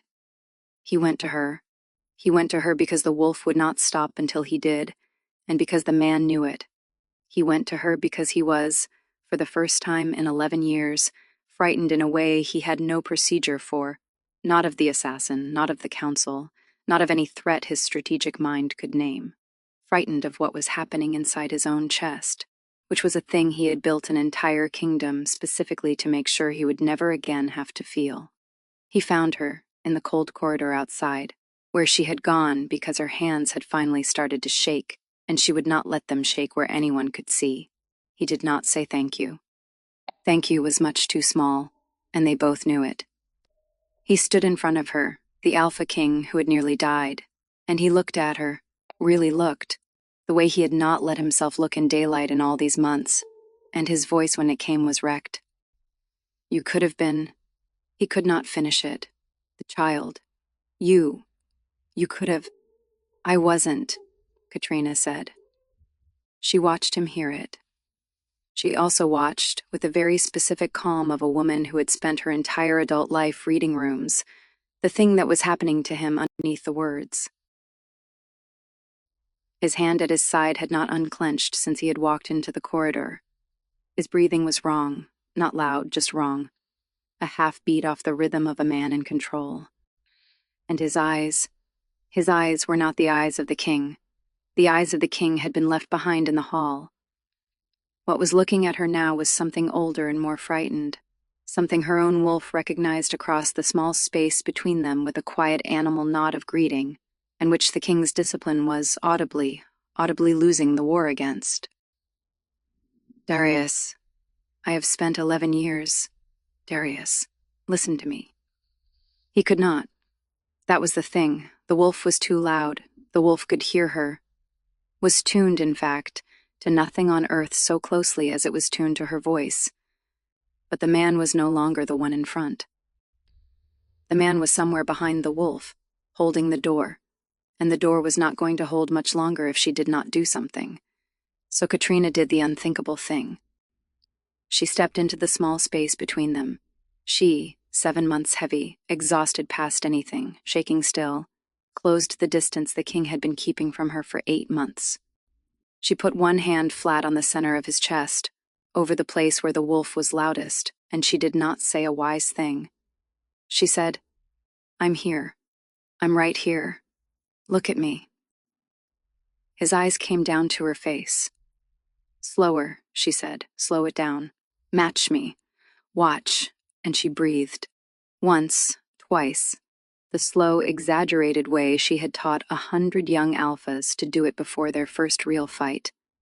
The way her father had taught her before he decided daughters could not lead. In, out, with her hand flat on his chest, and the wolf inside the man's chest, against every instinct it had, slowed. She watched it slow. She felt the rhythm under her hand stop racing. The man came back. By degrees, the eyes refocused. The hand at his side very slowly came unclenched. The wolf, which had been one breath from going through the door, took one step back from it, and another, because the only voice in the world it was willing to obey was telling it to. "There you are," Katrina said, very quietly. "Hi, welcome back." Darius made a sound that was not quite a laugh and not quite anything else. He covered her hand on his chest with his own, pressed it there, hard, not as restraint, as anchor, and shut his eyes for a long moment. "I almost," he said. "I know." They were all standing there. The council, the guards. I know." She did not move her hand. "But you didn't, because I am standing here and I am fine and the wolf can count, Darius." "It counted. It saw I was still on my own 2 feet. That's why you came down." He opened his eyes. He looked down at her, small under his hand, ferocious, calmly furious about something neither of them had yet named. And a thing in his face moved that had not moved in front of any other person in 11 years. "You could have been," he said again, "but it was different this time. It was no longer the man losing the wolf. It was just a man whose voice had nothing left to it. And then the dam he had built 11 years ago and reinforced every single day since. The dam did not break exactly, but it leaned. She watched it lean. I have spent 11 years making sure I would never again be standing in a room when his jaw worked, when someone I could not afford to lose was in danger. 11 years. And tonight it happened anyway, and it was not even the part I planned for. It was not me failing to protect you, it was you protecting me, and I find that I cannot." He stopped. "I cannot pretend after tonight that what I feel for you is the kind of thing a contract describes." It was the closest he had ever come to saying it. And Katrina, shaking, exhausted, 7 months heavy, having just thrown a grown alpha into a stone table, and then talked the alpha king of the 7 packs down from inside his own wolf with a hand on his chest, looked at the most powerful man in the territories standing wrecked in front of her, and felt the last of her armor go quietly soft, and hated how much she did not hate it. "Then don't pretend," she said. She did not say it gently. She had never said anything gently in her life. But she said it, and her hand was still on his chest, and his was still on hers, and neither of them had moved them. 8 months they had not touched on purpose. 8 months. And now both of their hands were where they were, and the corridor was cold, and the hall behind them was still in chaos, and neither of them, somehow, could let go. And for one moment, in a cold corridor, with the hall in chaos behind them, the king and the alpha stood close enough that the only thing between them was the choice not to close it. Neither of them closed it. Not that night. But they both knew, walking back, his hand still in hers because neither of them quite knew how to let the other one go first, that they had run out of road. The thing was real now. It had been named in a corridor and it could not be unnamed. Which is exactly when Katrina found the contract. It was not hidden. That was the detail that would gut her, that Darius had not hidden it, because Darius had genuinely, in the slow turning of these months, half forgotten it existed in the form it existed in. To him the contract was a dead document, a thing written for a transaction that no longer had any reality. He had said so to her face months ago in the cold entry hall. There is no surrogate. There never was. But the original was still in the file, the complete original. And Katrina, the night after the council, sitting up because her body would not let her sleep, looking for the medical records she had every right to read, found it. The first draft. The one written before she was ever a name in this story. Darius's own people, in Darius's own instruction, in plain, unfeeling language. A surrogate of suitable biology. A generous payment. paid in full on delivery. And the clause that turned her stomach to ice, the clause specifying that the carrying party would, upon the birth, relinquish all claim and contact and step permanently out of the child's life. Take the child, pay the woman, raise the heir alone. Katrina sat with the page in her hands for a long, long time, and the warmth that had been growing in her chest for months went out like a lamp. Because here is what she could not get past. Here is the splinter that went all the way in. It was not that the contract was cruel. Contracts are not cruel, they are just paper. It was what the contract told her about the beginning. It told her that at the start of all this, before the night conversations, before the washroom floor, before his hand finding hers on the cold stone, the man had constructed, deliberately, carefully, a plan whose entire purpose was to get a child from a woman and then make the woman disappear. He had wanted a womb and not a person. He had drawn up, in cold ink, a world in which the mother of his child was a service that ended. And Katrina, who had spent her whole life terrified of exactly one thing, of being seen as less, of being a function instead of a person, of being the thing men used and then assigned away, Katrina was now standing inside the proof that the man she had let her wall go soft for had begun by wanting precisely that. It did not matter in that moment that he had changed. The changing did not reach the splinter. The splinter was older than the changing, because if he could change his mind, then she had simply gotten lucky. She had happened to be interesting enough, useful enough, brave enough at the right counsel, to be upgraded from the womb to the person. And the love you had to earn your way up to, out of the category of disposable, was not love. It was a promotion. And Katrina would burn the whole high reach down before she would spend her life grateful for a promotion out of being disposable. She did not cry. She packed. He found her in the entry hall before dawn, with her bag on her shoulder, exactly the way she had arrived. The symmetry was not lost on either of them. Katrina. Don't. She did not turn around at first. When she did, she had the page in her hand, and she did not throw it at him, because throwing it would have been heat, and what she felt was not heat. It was something colder and more final. I read the contract. The original. The whole thing. She watched it land on him. She watched him understand, in real time, exactly which page she meant. And she watched, with a kind of grim vindication, the way his face did not protest. He did not say it's not what it looks like. He was too honest for that, and his honesty, which she had valued for months, was now just the blade going in cleanly. That was written before, he started. Before me, yes, I know. I can read the date. Her voice did not rise. That was the frightening part, for both of them.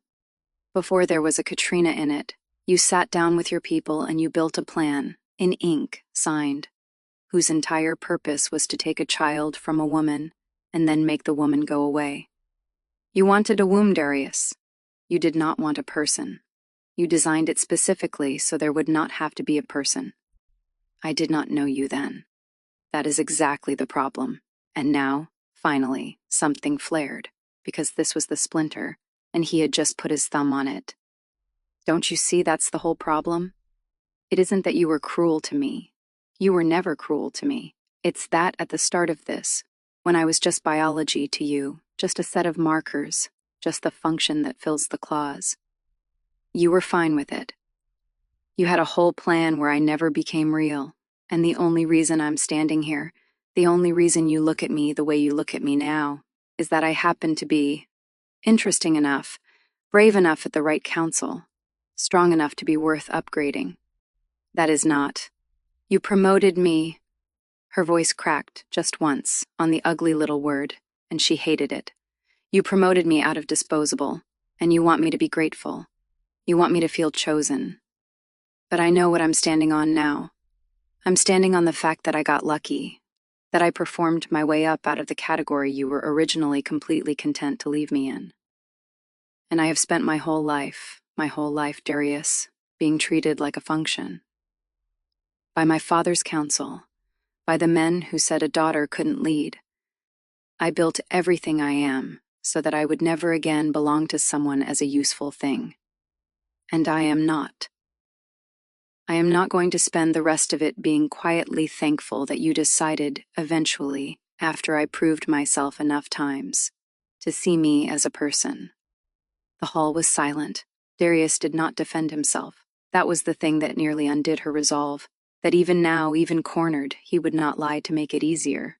He stood there and took it, because some part of him had heard the truth in it.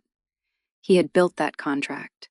He had been content once with a world that used her and erased her. The man he was now was horrified by that man, but she was right that the horrified man did not get to pretend the first man had never existed. "Tell me I'm wrong," Katrina said. "Tell me that at the start, before I was a person to you, you would have honored that clause. Tell me you would not have taken the child and paid the woman and never thought of her again. A breath. Tell me you would have come looking for her. Look at me and tell me that." And Darius, who would not lie to her, who had never once lied to her, whose honesty was the first thing she had ever respected about him, could not say it. He opened his mouth, and the truth was in the way. The truth was that the man who signed that page would not have come looking. The man who signed that page had built the clause precisely so that he would never have to. His silence was the answer.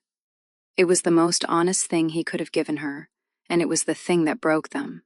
"Then I was right," Katrina said quietly. "You only ever needed my womb. You just got attached to the rest of me by accident along the way. And accident is how this whole thing started, Darius. I am not building a family on top of two accidents stacked on each other. I deserve to be someone's first choice, not someone's correction." She walked out. She got 3 steps. She got 3 steps before his body moved, and Darius, 11 years of discipline, 8 months of carefully not touching her, covered the distance between them in one stride, and his hand caught her wrist. Not hard. He would not ever do hard. But it caught her, and it stopped her. And the place where his fingers closed around her wrist was the first place on her body he had touched on purpose since the corridor after the assassination. And they both felt it like a struck bell. A small, bright, awful clang in the bone. 8 months of restraint and 1 night of her hand on his chest, discharging itself in 1 square inch of skin. Katrina did not pull away. She did not turn around either.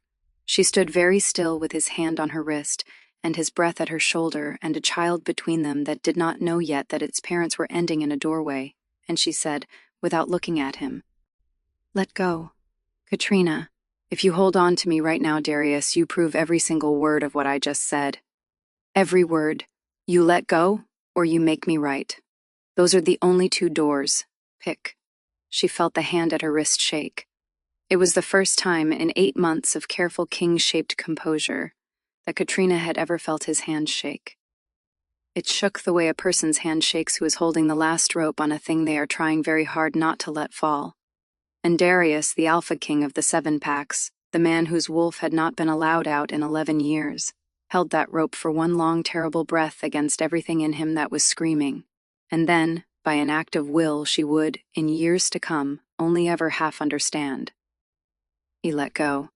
He let her wrist go, and he stepped back, and he made his own hand into a fist at his side so it would not, of its own accord, reach again. And Katrina, in the cold entry hall, with the place on her wrist still hot, walked the rest of the way to the door, and she did not look back, because looking back was not in her gift that morning. The door closed behind her. Darius stood in the empty hall a long time.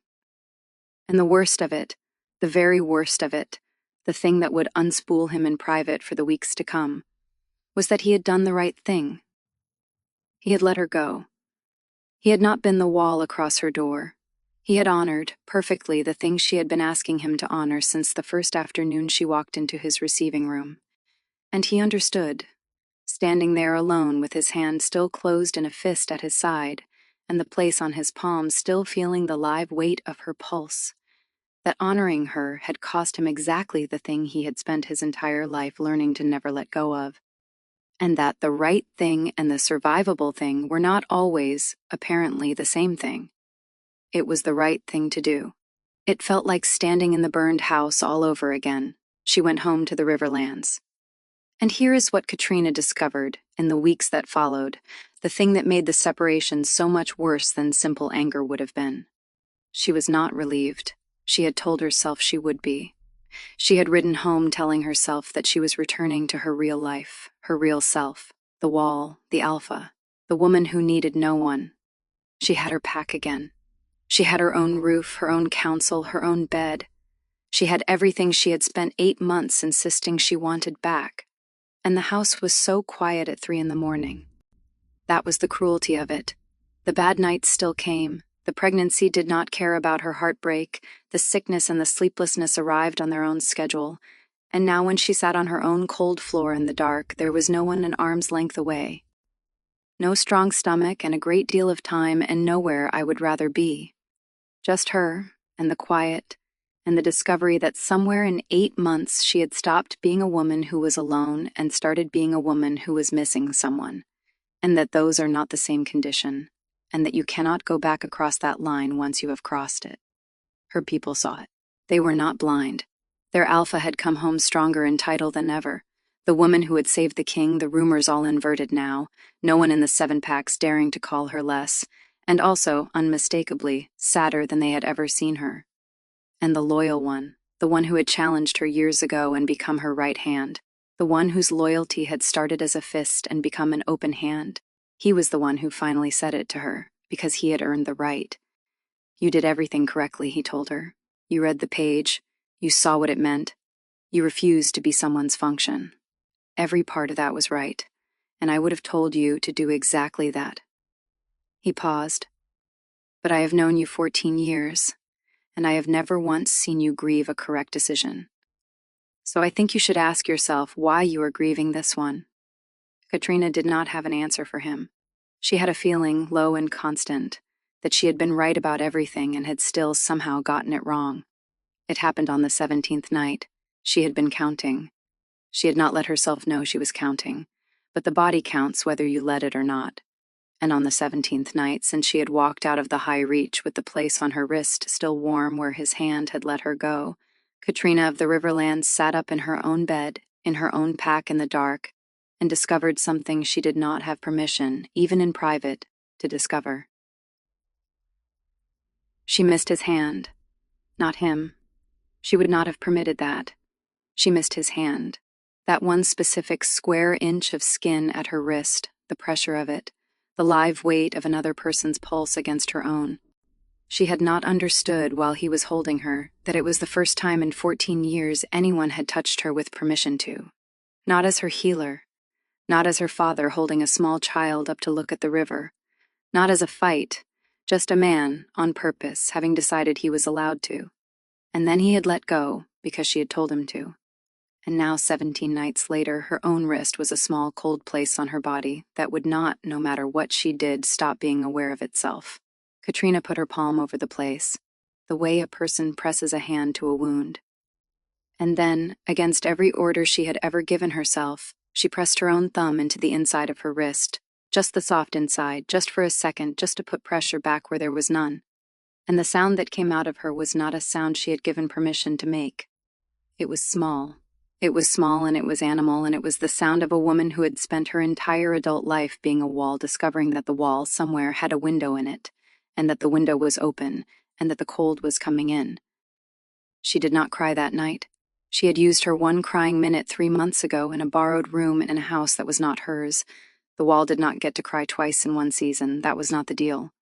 But she lay in the dark with her own thumb pressed into her own wrist for a long time, and she discovered, with the specific quiet horror reserved for people who have built their identity around not needing anyone, that her body was missing him before her mind had given permission for the missing. That her skin had filed away the precise live weight of his palm and was, on its own initiative, requisitioning more of it. That somewhere between the 8th and 9th month of carrying his child, she had become a woman whose own hand on her own wrist was not any more sufficient. She had wanted to be wanted, she realized. She had won that argument. She was very thoroughly, very irrevocably wanted. What she had not bargained for was wanting back. That was the thing she had not seen coming. That was the door she had walked through on the 17th night without meaning to.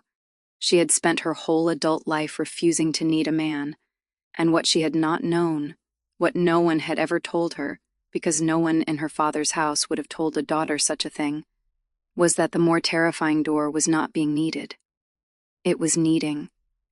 It was waking up at 3 a.m, in her own bed, in her own pack, in her own perfectly successful, undeniable life, and discovering that her wrist was cold in a specific direction, that her body had pointed itself, without consulting her, at a man 3 valleys away, that she had built a fortress and the fortress was, suddenly, in the wrong place.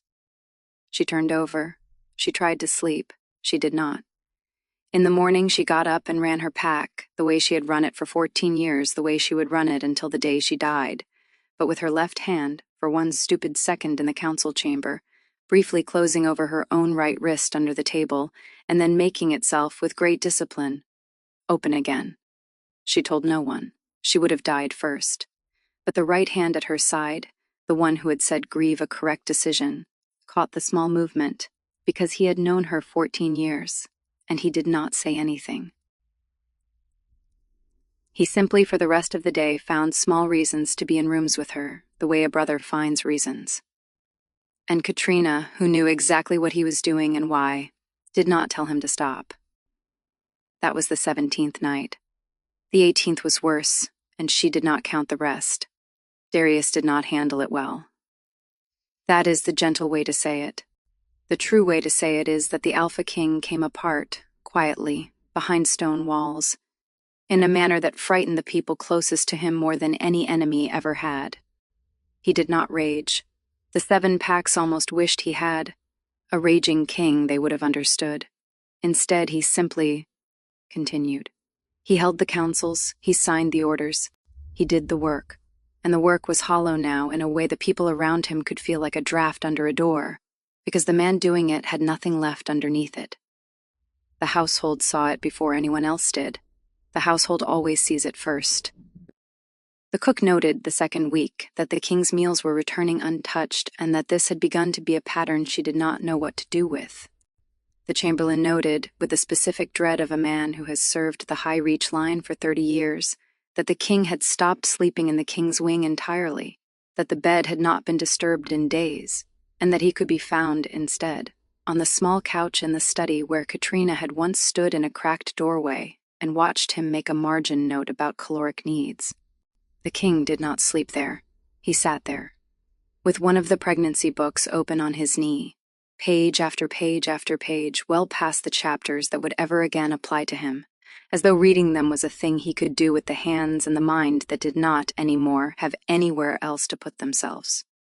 The guard captain, the same captain who had stood across from his king after the assassination and never afterward described what was said to him, went into the study one night around the 3rd week and stood in the doorway and said, very carefully, very respectfully, the only thing a man in his position could think to say.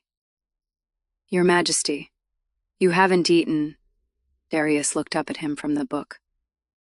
There was a long pause. The king said. That was all, just H&M.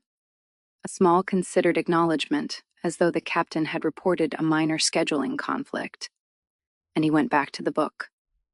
The captain shut the door very quietly and went down the corridor and stood for a long time with his back against the stone, and discovered that he was, for reasons he could not have explained to a council, close to weeping, because he had served a king for 9 years, and the king had been, in his way, magnificent, and the king was now sitting on a couch with a book on his knee, and the lights low, and a small hum of acknowledgement for a question about food, and what the captain had seen on the king's face was not grief exactly. It was the face of a man who had simply stopped, in some structural way, knowing how to be alive. For 11 years, the legend went, Darius had felt nothing. The people who served him daily knew the truth now, and the truth was worse. He had felt everything for 11 years, and built a perfect wall, and then a woman with false papers and an extraordinary heart had walked into a clinic by mistake, and the wall had come down without his permission. And now she was gone, and there was no wall anymore, and there was no woman, and there was just a king standing in the cold middle of both absences. He read the contract again. The original. the dead document. He read his own clause, relinquish all claim and contact, and he tried to remember the man who had written it, the man who had been content with that, the man who had built a plan to use a woman and erase her. And he could remember him. That was the unbearable part. He could remember being that man and feeling nothing but relief at his own cleverness. And Katrina had stood in his entry hall and asked him to deny that man had ever existed, and he had not been able to because it would have been a lie, and he did not lie to her. He sat with the page until his eyes stopped focusing. He set it down. He picked it up again. He set it down.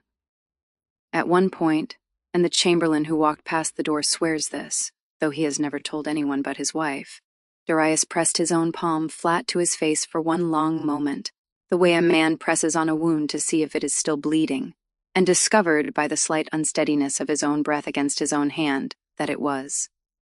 He did not weep. He did not even then give himself that. But he sat in the dark study with one palm flat to his own face, and he did the thing that was perhaps worse than weeping, which was simply to wait, undefended, for the unspecified amount of time it was going to take to learn how to live inside a chest that had, against every plan he had ever made, learned how to want again. But sitting alone now, with the page, Darius understood the thing he had not understood in the hall. She had not actually been asking him to deny it. She had been asking him to prove it was over, and he had given her his silence, honest, devastating silence, when what the moment had needed was not honesty about the past. It had needed a man willing to do something publicly, irreversibly, that the man who signed that page would have died before doing. She had not needed him to say the first Darius never existed. She had needed him to kill the first Darius in front of everyone.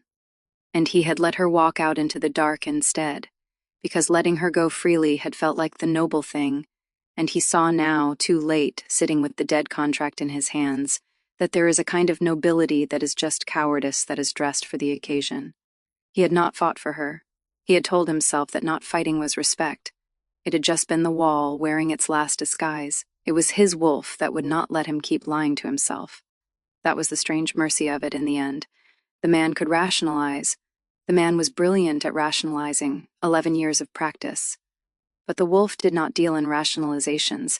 The wolf only knew what it knew, and what it knew, with a certainty that kept Darius awake in a way even grief had not, was simple and total and impossible to argue with.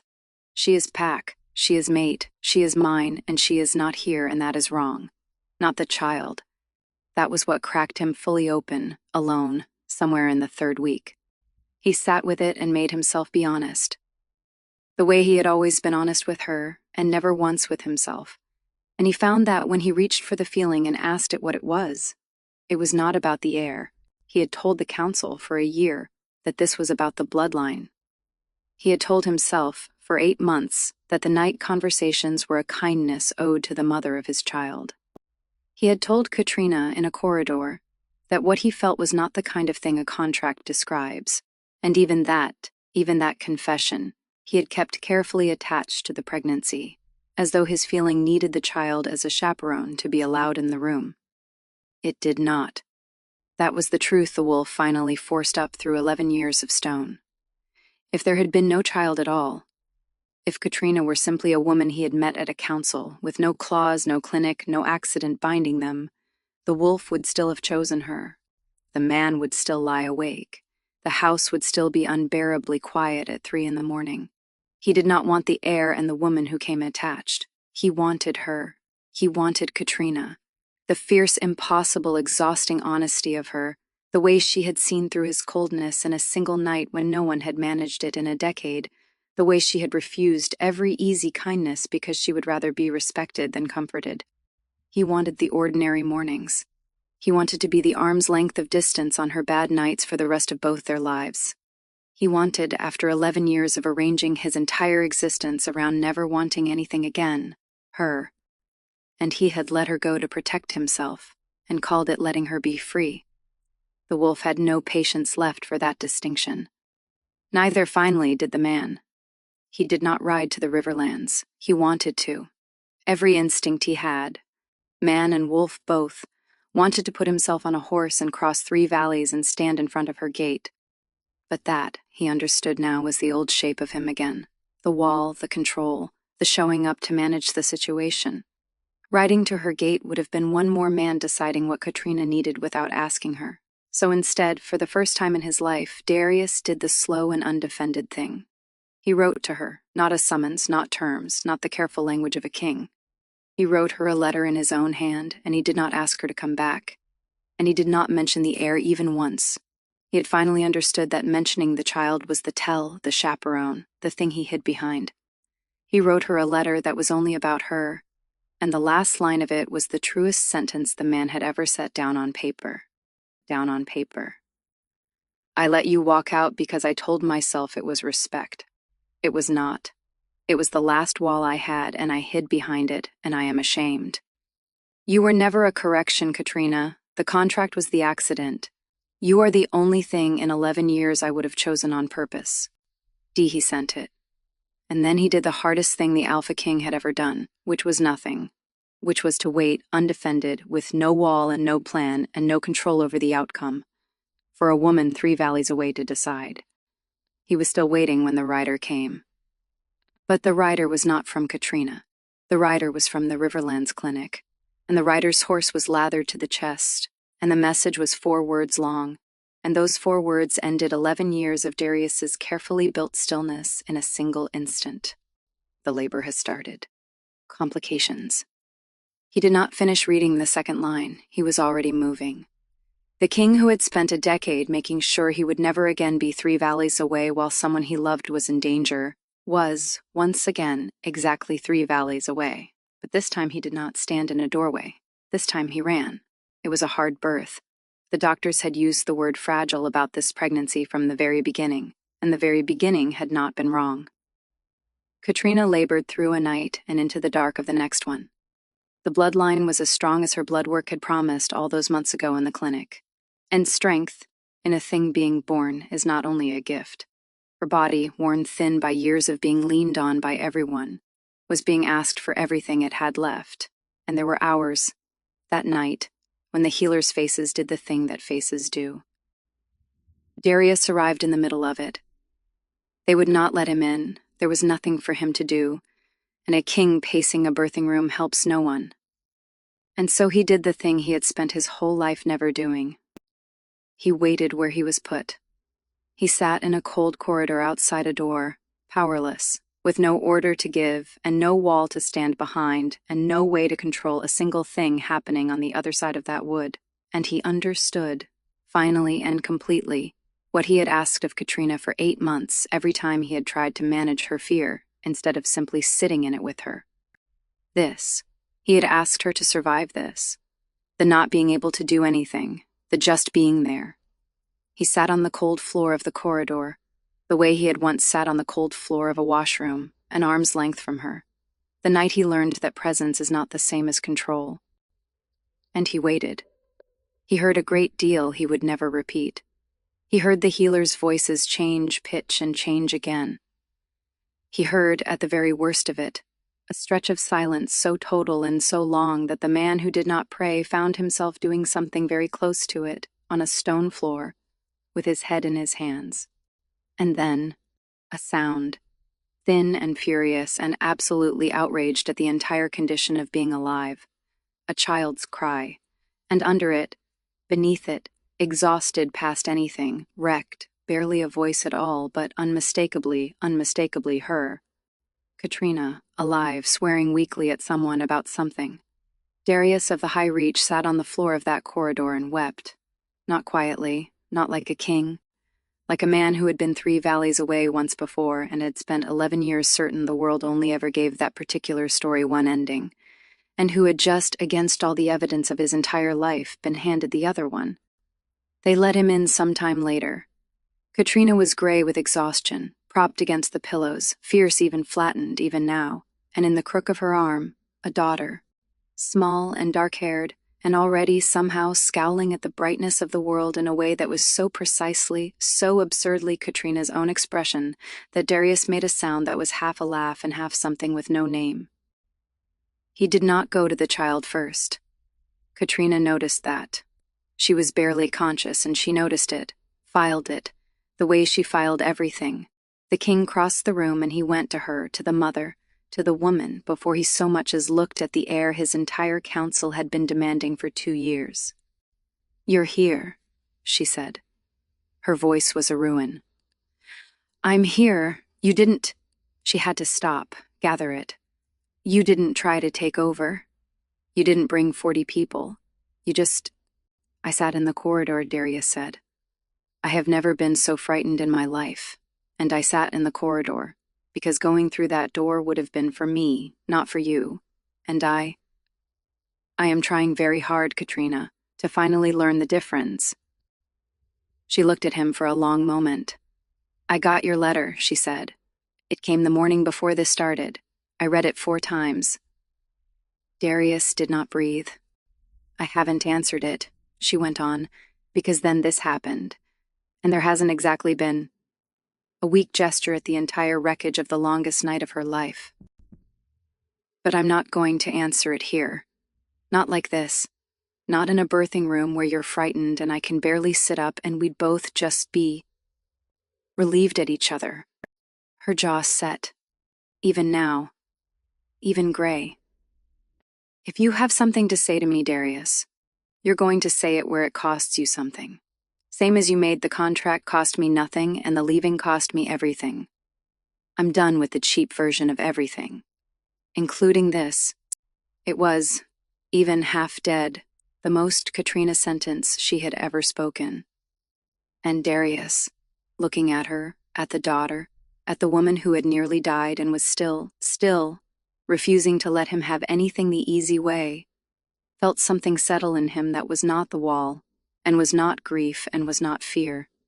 It was certainty. "All right," he said. "Then I'll say it where it costs me everything." He did not explain what he meant, but 3 weeks later the 7 packs were summoned to the great stone hall, and Katrina of the Riverlands, recovered enough to travel, came to it not knowing that she was walking into the story they would tell quietly, forever after, the way you speak of something holy. And now we are back where we began, the great stone hall, every alpha of every pack. The doors thrown open to the snow because Darius had ordered them open and given no reason, and a king does not have to give reasons, though this one, tonight, was about to give them everything. Katrina stood across the hall from him with her travel cloak still on her shoulders and her hand still on the door, the daughter sleeping warm against her chest. She had not come expecting this. She had come because the 7 packs had been summoned, and she was an alpha of the 7 packs, and she did not yet know what she was walking into. She found out when the Alpha King stood, in front of all of them, and did not speak from the dais. He came down off it. He crossed the floor, past the elders, past the assembled alphas, past every person in the territories whose respect his entire life had been built on holding, and he stopped in the open center of the hall, where there was nothing to stand behind, and he lowered himself onto the cold stone. The whole hall made a sound, a single sound, drawn in. "Katrina," he said, "you have heard the rest of this part. You heard it at the very beginning. I am not asking you to forgive me. I have no right to ask you for anything. The truth is that I stopped wanting the heir a long time ago. The truth is that I stopped being able to imagine a single ordinary morning without you in it. But the story, when it is told quietly now, always stops too soon. It stops with the king on the floor and the woman at the door, because that is the held breath, that is the unbearable moment. But a held breath is not the whole of anything. You have to let it out. So, let it out." Here is what he said next, the part the legend leaves off, the part that actually mattered. "I let you walk out of my house," Darius said, from the cold floor, in front of all of them, "because I told myself that loving you meant never being a wall across your door. And that was true. It is still true. But I used a true thing as a hiding place. I let one honest principle do the work of my cowardice, and you saw it, you named it, and you were right." His voice did not steady. He did not try to make it. "You told me I had promoted you, out of disposable. And I gave you my silence, because I would not lie to you. And the man who signed that contract, he would not have come looking for you. That was true too. I let you leave inside that truth. The hall was utterly silent. Even the snow seemed to come in quietly. But here is what I understand now, that I did not understand in my entry hall, Darius said. You were never asking me to pretend that man did not exist. You were asking me to end him. Publicly, irreversibly, to do the one thing he built his entire life to make sure he would never have to do, which is to stand with no wall, in front of everyone, and want something out loud where it can be taken from me. He looked up at her then, just at her, as though the 300 most powerful people in the territories were not in the room at all.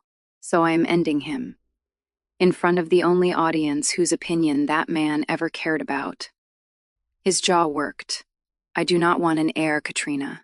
I want our daughter, because she is ours and she is yours, and she scowls exactly like you. But I would want you if there were no child at all. If we had only met across a council table with nothing binding us, no clause, no clinic, no accident. The wolf would still have chosen you. The man would still lie awake. I am not choosing you as a correction to a mistake.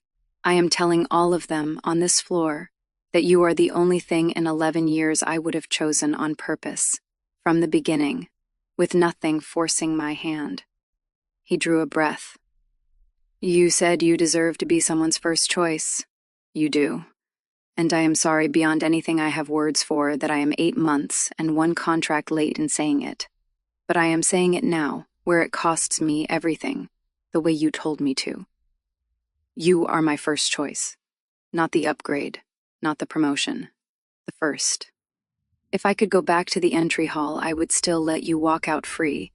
But I would have spent every day since on a horse to your gate, and I did not. And that was the failure, and it was mine. And then Darius said the last thing. The thing the elders still will not repeat, because it frightened them. A king saying it out loud. If you walk out that door tonight, I will let you, because I will always let you. But I will not pretend it is fine. I will not rebuild the wall and call it dignity. I will simply be a man who loved you and was too slow, and I will raise our daughter to know exactly how remarkable her mother was, and how the fault was never hers and only ever mine. That is the truth. That is all of it. There is nothing left behind me to hide in silence. The snow, 300 alphas, and a king on the floor, and a woman at the door. Katrina did not move for a long moment. The story is right about that part. Her face gave away nothing. And that was not cruelty, and it was not cold. It was simply that Katrina of the Riverlands had spent her entire life learning never to show a room what was happening inside her, and a lifetime of armor does not fall off because the moment has finally earned its way past it. But inside she was not still at all. Inside, her hand on the door had begun, in the last minute of him speaking, to shake. Just the one hand. The other was steady, because the other had a child against it, and motherhood, it turned out, took priority over the rest of her nervous system. But the hand on the door would not stop. She had known her own hands her entire life, and they did not ever shake in public. They had not shaken when she was 19 and taking her father's title. They had not shaken through 4 challenges for her life. They had not shaken in the cold corridor after the assassination, until she was out of the corridor and alone. They were shaking now. Inside, her breathing had gone wrong, that specific wrongness she had learned to recognize in him on the night she had pressed her hand to his chest, the wrongness of an animal that has had too much asked of it at once. And she was, with the very last technical discipline she had, slowing it down, half breath, hold, out. The way she had taught him in a corridor and was now, behind her own perfectly composed face, having to teach herself in front of 300 people who could not be allowed to see her teach it. Inside, and this was the part she would not even in private admit for years, Katrina of the Riverlands was using every single scrap of her famous will not to cross the floor. Not later. Now. While he was still saying the words. While the kneeling was still happening. While the snow was still coming in the open door and the king's voice was still breaking on the second word of every sentence, she had wanted, and she had not been ready, and she did not have permission yet, to cross the great stone hall in front of every alpha in the 7 packs, and put her hand back on the center of his chest, where 8 months ago in a corridor she had taught a wolf to slow down. That was where it lived in her, was the thing. Not in her head, in her hand. The wanting of him had moved sometime in the last 17 nights, and however many more, out of her thinking entirely, and had taken up residence in the 1 square inch of skin on her right palm that remembered exactly what his pulse felt like underneath it. The palm wanted to go. The woman would not let it. Because Katrina did not forgive on feeling, she had been hurt too many times by men who were sorry in the moment and unchanged by morning. She forgave on evidence. And she stood at that open door, with one hand shaking on the wood, and the other warm under the weight of their daughter, and her whole chest a slow, controlled emergency. And she made herself, the way you make yourself walk past food when you are starving. Look hard at the evidence in front of her instead of going. The evidence was a king on a cold floor. The evidence was that he had not ridden to her gate to manage her.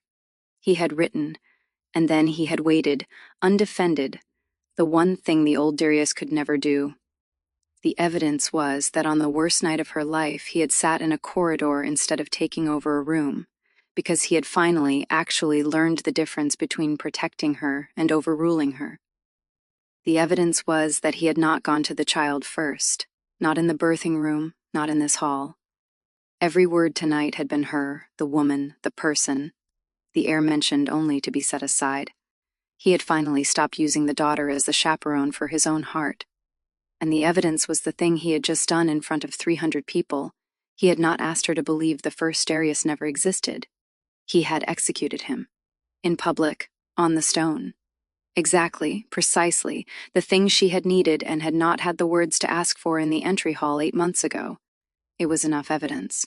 It was not, however, going to be free. Katrina did not do free. She had told him in the birthing room, "I'm done with the cheap version of everything," and she had meant it about this most of all. The crossing of the floor was going to mean what she said it meant, not what the palm wanted it to mean. Anything less, and she would spend the rest of her life wondering whether she had walked across a hall because she loved him or because she had been lonely on a 17th night. And Katrina would burn the high reach down before she would build a life on top of that wondering. She crossed the hall. She crossed it slowly, more slowly than her body wanted. Because her body wanted to run, and a woman who is just nearly run does not run, ever, in the place where the running would have happened. With the daughter asleep against her, and the whole room watched the Riverlands Alpha walk to the center of the floor where the king knelt. She did not kneel with him, and she did not pull him up, and she did not fall into his arms because none of those were true to who she was. She stood in front of him, so that he had to look up at her. "Get up," she said. He got up. "You're not forgiven," Katrina said, and she said it clearly enough that the hall heard it, because she wanted the hall to hear it, wanted every alpha in the 7 packs to understand exactly what was happening and exactly what was not. What you just did was right. It was the most right thing I have ever watched anyone do. But you don't get 8 months of pain undone by one good speech, however much it cost you. That's the cheap version. I don't take the cheap version. I know, Darius said. I'm not asking for it. I know you're not. That's the only reason I crossed the floor. She held his gaze. Here's what's actually going to happen. You are going to earn it, slowly, in ordinary mornings, not in grand halls. The hall was for them, a tilt of her head at the watching packs, and it was necessary, and now it's done. The earning happens where no one's clapping. It happens on the bad nights and the boring afternoons, and every single time your wolf wants to put a wall across my door, and you choose not to. For a long time. Until I say otherwise. Yes, Darius said. However long. Whatever it costs. It's going to cost everything, Katrina said. That's the price. I'm worth everything. And then, only once the terms were spoken plainly enough that no one in that hall could ever mistake what this was. Something in her face, finally, let go. Just slightly. Just at the edges. But I'm staying. I'm not staying because you knelt. I'm staying because I went home to the Riverlands and got everything I said I wanted back, and the house was too quiet at 3 in the morning, and I am too honest a person to keep pretending I didn't notice." The hall did not cheer. It was not that kind of moment, and Katrina would not have allowed it if it had tried. But Darius let out a breath that he had in some real sense been holding for 11 years. And then, because she had crossed the floor, and because the terms had been said, and because she was permitted now by her own ferocious standards, Katrina took her right hand out of the folds of her cloak. The shaking one. She did not try to hide that it was shaking because she was done tonight with hiding things. She put it where it had wanted to go for the whole length of the speech, flat on the center of his chest, over the place where the wolf was loudest. She did not say anything when she did it. She did not need to. She had done it once before, in a corridor after an assassination, when she had taught the wolf inside him to slow down for her, and his hand, now, covered hers the way it had covered hers then. Hard.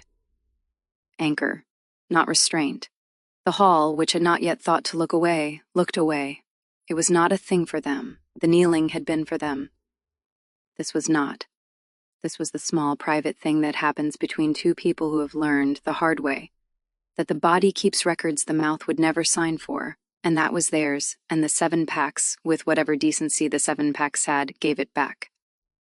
And the daughter, woken by something, by the warmth or the voices or the simple gravity of the moment, opened her eyes against her mother's chest and scowled at the brightness of the great stone hall, and was entirely unimpressed by all of it. Which made Katrina at last almost smile.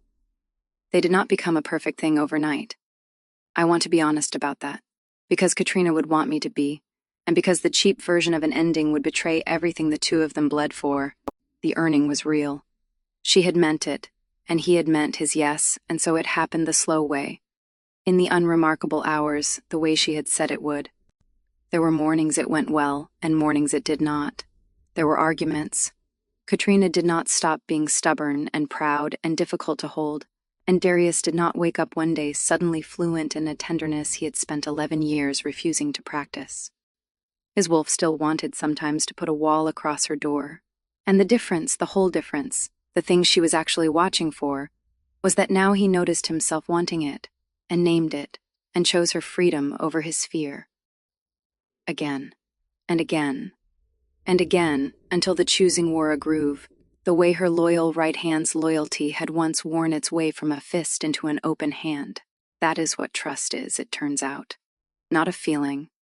A groove worn by 10,000 correct choices. Some things, though, came easier than either of them expected. He talked to their daughter. That was the one that undid Katrina the first time she caught him at it. The alphaking of the 7 packs, alone, thinking no one could hear, murmuring to a baby who could not possibly understand him, telling her low and serious about the river treaties and the winter stores, telling her your mother did that, telling her your mother is the strongest person in any room she has ever walked into, and do not let anyone ever tell you the story differently. Katrina stood in the doorway and did not announce herself and let herself, just that once, simply be wanted in a house instead of needed by one. The packs united. Not as a merger and not as a conquest, as a thing the two of them built deliberately, the Riverlands and the High Reach, 2 alphas who had each spent a lifetime holding something up alone, discovering that a weight shared is not a weight halved. It is a weight transformed into something neither of them had ever had before, which was a partner. The council that had once whispered that she trapped him watched her run half the territory and revised quietly every word it had ever said. They did not have a choice. She was simply, visibly, undeniably that good. And the 7 packs got, in the end, not an alpha king and his consort, but 2 alphas, equal, ruling side by side, which not one history in the territories had a precedent for, and which their daughter would grow up assuming was simply the ordinary shape of the world. And the bad nights still came. They always would. That is the truth about people worn thin by years of being leaned on. The thinness does not fully unhappen. There were still 3 in the morning hours when Katrina could not sleep, when the old loneliness came scratching at the door out of long habit, when the wall wanted to rebuild itself out of sheer muscle memory. But now, on those nights, there was someone an arm's length away, not managing her, not fixing her, not turning her low moment into a scene with an audience. Just there, close enough to matter, far enough that she never had to perform being fine. A man with a strong stomach and a great deal of time, and, he would tell her every single time, because he had learned that she needed to actually hear it, know where he would rather be. She had spent her whole life being a wall. She got, in the end, to be a room with a door she controlled, that she could open and close as she chose, and that, for the first time in a life that had started with a father's counsel deciding she was less, held, on the other side of it, someone who had crossed an entire hall on his knees to prove he had only ever wanted to be let in. That is the story they tell, in the 7 packs. Quietly, the way you speak of something holy. It is the story of the night the alphaking knelt, but the people who tell it that way have it slightly wrong, and Katrina, if you asked her, would correct you, in that flat, unimpressed voice that her daughter inherited whole. It was never really the story of a king who knelt, she would say. It was the story of 2 people who had each decided very young that the safest life was the one where you needed no one, and who were handed, by an accident neither of them chose, the terrible and unreasonable gift of being proven wrong. The kneeling was just the night he finally admitted it. The rest of it, the long part, the real part, the part no legend bothers to tell because it has no snow and no grand hall and no held breath, the rest of it was the ordinary mornings. And the ordinary mornings, Katrina would tell you, were the part worth everything.